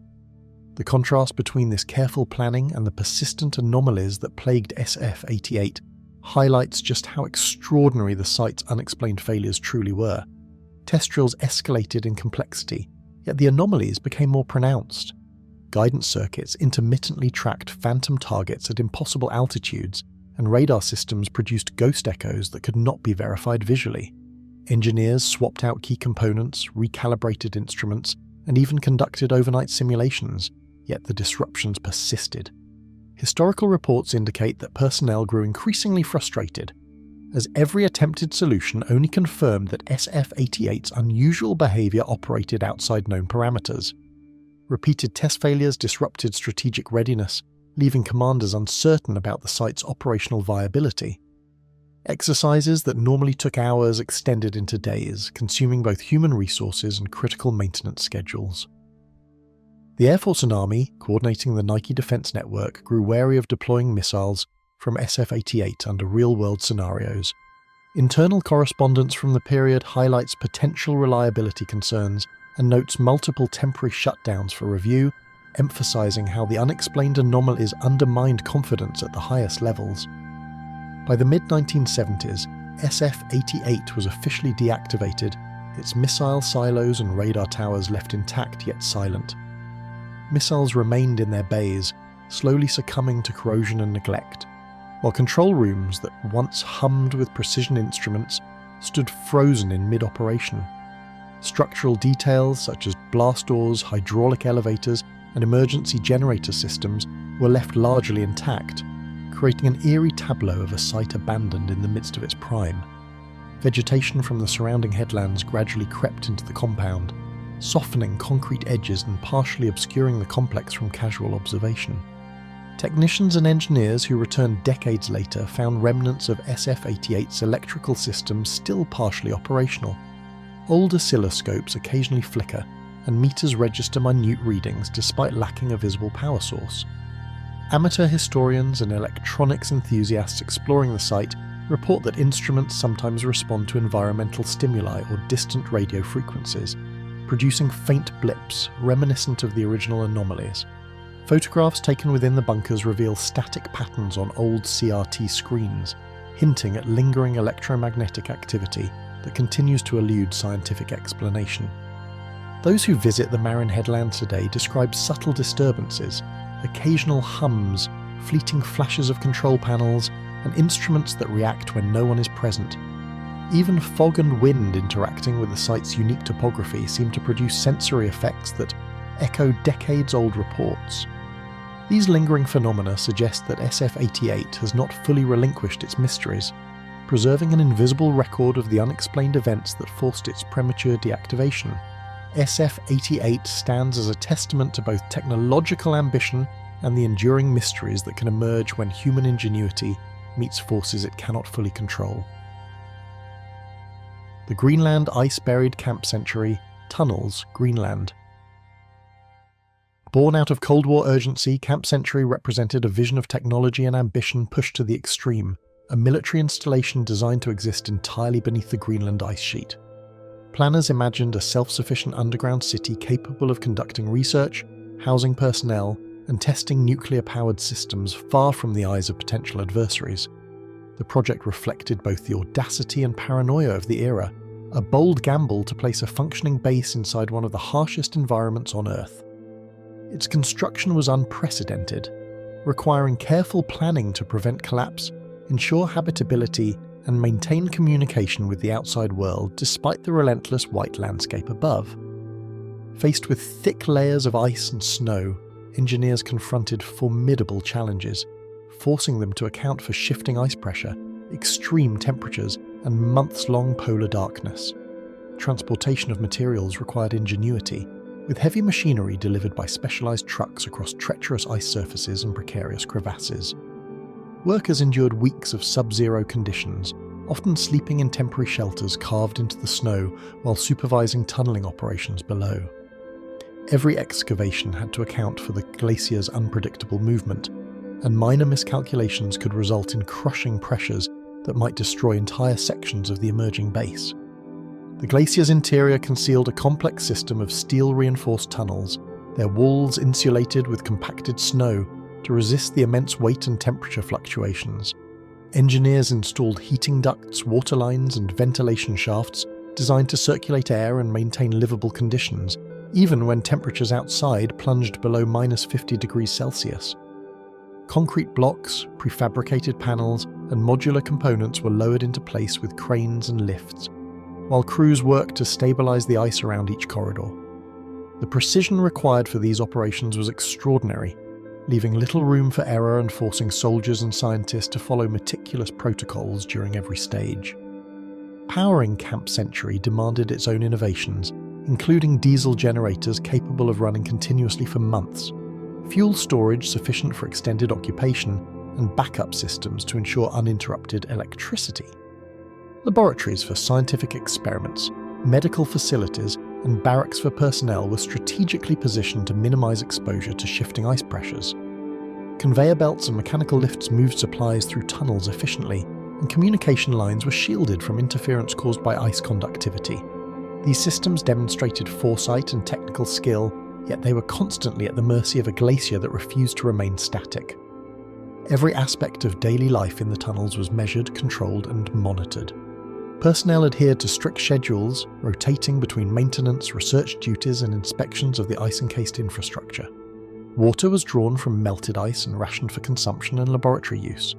Meals were carefully measured and prepared to maintain energy levels, while the base's medical staff performed regular health checks to anticipate the effects of prolonged exposure to such an isolated environment.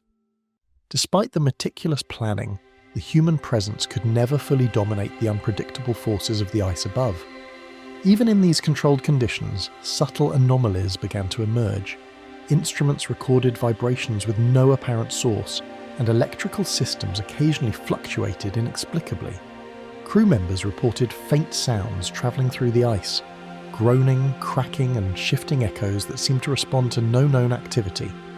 While these occurrences were often written off as minor mechanical or environmental issues, they became increasingly difficult to ignore. Each anomaly left a sense of unease, as if the glacier itself were testing the limits of human intervention. Unseen by most, the base's experimental nuclear reactor introduced a level of risk that amplified the unexplained occurrences. The compact reactor, designed to supply continuous power beneath kilometers of ice, was heavily shielded and monitored, yet its readings occasionally fluctuated without a clear cause. Crews recorded brief surges in radiation sensors coinciding with tremors and unusual electrical activity in nearby corridors. At times, sections of the base were temporarily evacuated while engineers verified that the reactor remained stable, though no definitive explanation was ever found. These subtle, unexplained interactions between human technology and the glacier heightened the sense that the ice itself might be responding to forces beyond comprehension. Gradually, the anomalies escalated as sections of tunnels began to deform under the ice's pressure, ceilings sagged, and minor collapses forced the relocation of laboratories and living quarters. Engineers discovered that even minor changes in ice density could compromise structural integrity, creating areas where movement or noise seemed to emanate without explanation. Personnel described corridors that appeared to change subtly, shadows where none should exist, and sounds that followed them through the frozen network. These reports added a layer of mystery to the operation, blending technical challenges with an almost palpable sense of the unknown. When the military abandoned Camp Century in 1967, tunnels and equipment were left largely intact, surrendered to the slow, inexorable flow of the glacier. Diesel engines, laboratories, and living spaces remained frozen in place, a frozen snapshot of human activity captured beneath kilometers of ice. Over the following decades, shifting ice buried much of the base, compressing some tunnels while leaving others remarkably preserved. Structural maps and historical documents show the extent of collapse in certain areas, yet other sections defy prediction, their preservation hinting at forces that scientists still struggle to fully understand. Modern satellite imagery and ice-penetrating radar have begun to illuminate the remains of Camp Century, revealing corridors, chambers, and tunnels long hidden beneath the surface. Scientists study the site to learn about ice dynamics, potential environmental hazards, and the legacy of abandoned infrastructure. Melting ice may one day expose remnants of the base, including potential nuclear and chemical contaminants, raising both curiosity and concern. The frozen tunnels remain a silent reminder of human ambition challenged by nature, where every revealed structure carries questions rather than answers. Surrounded by kilometers of shifting ice, Camp Century retains an aura of enigma, a labyrinth of frozen ambition that challenges the limits of human knowledge and engineering, with secrets that may one day emerge to confront the world.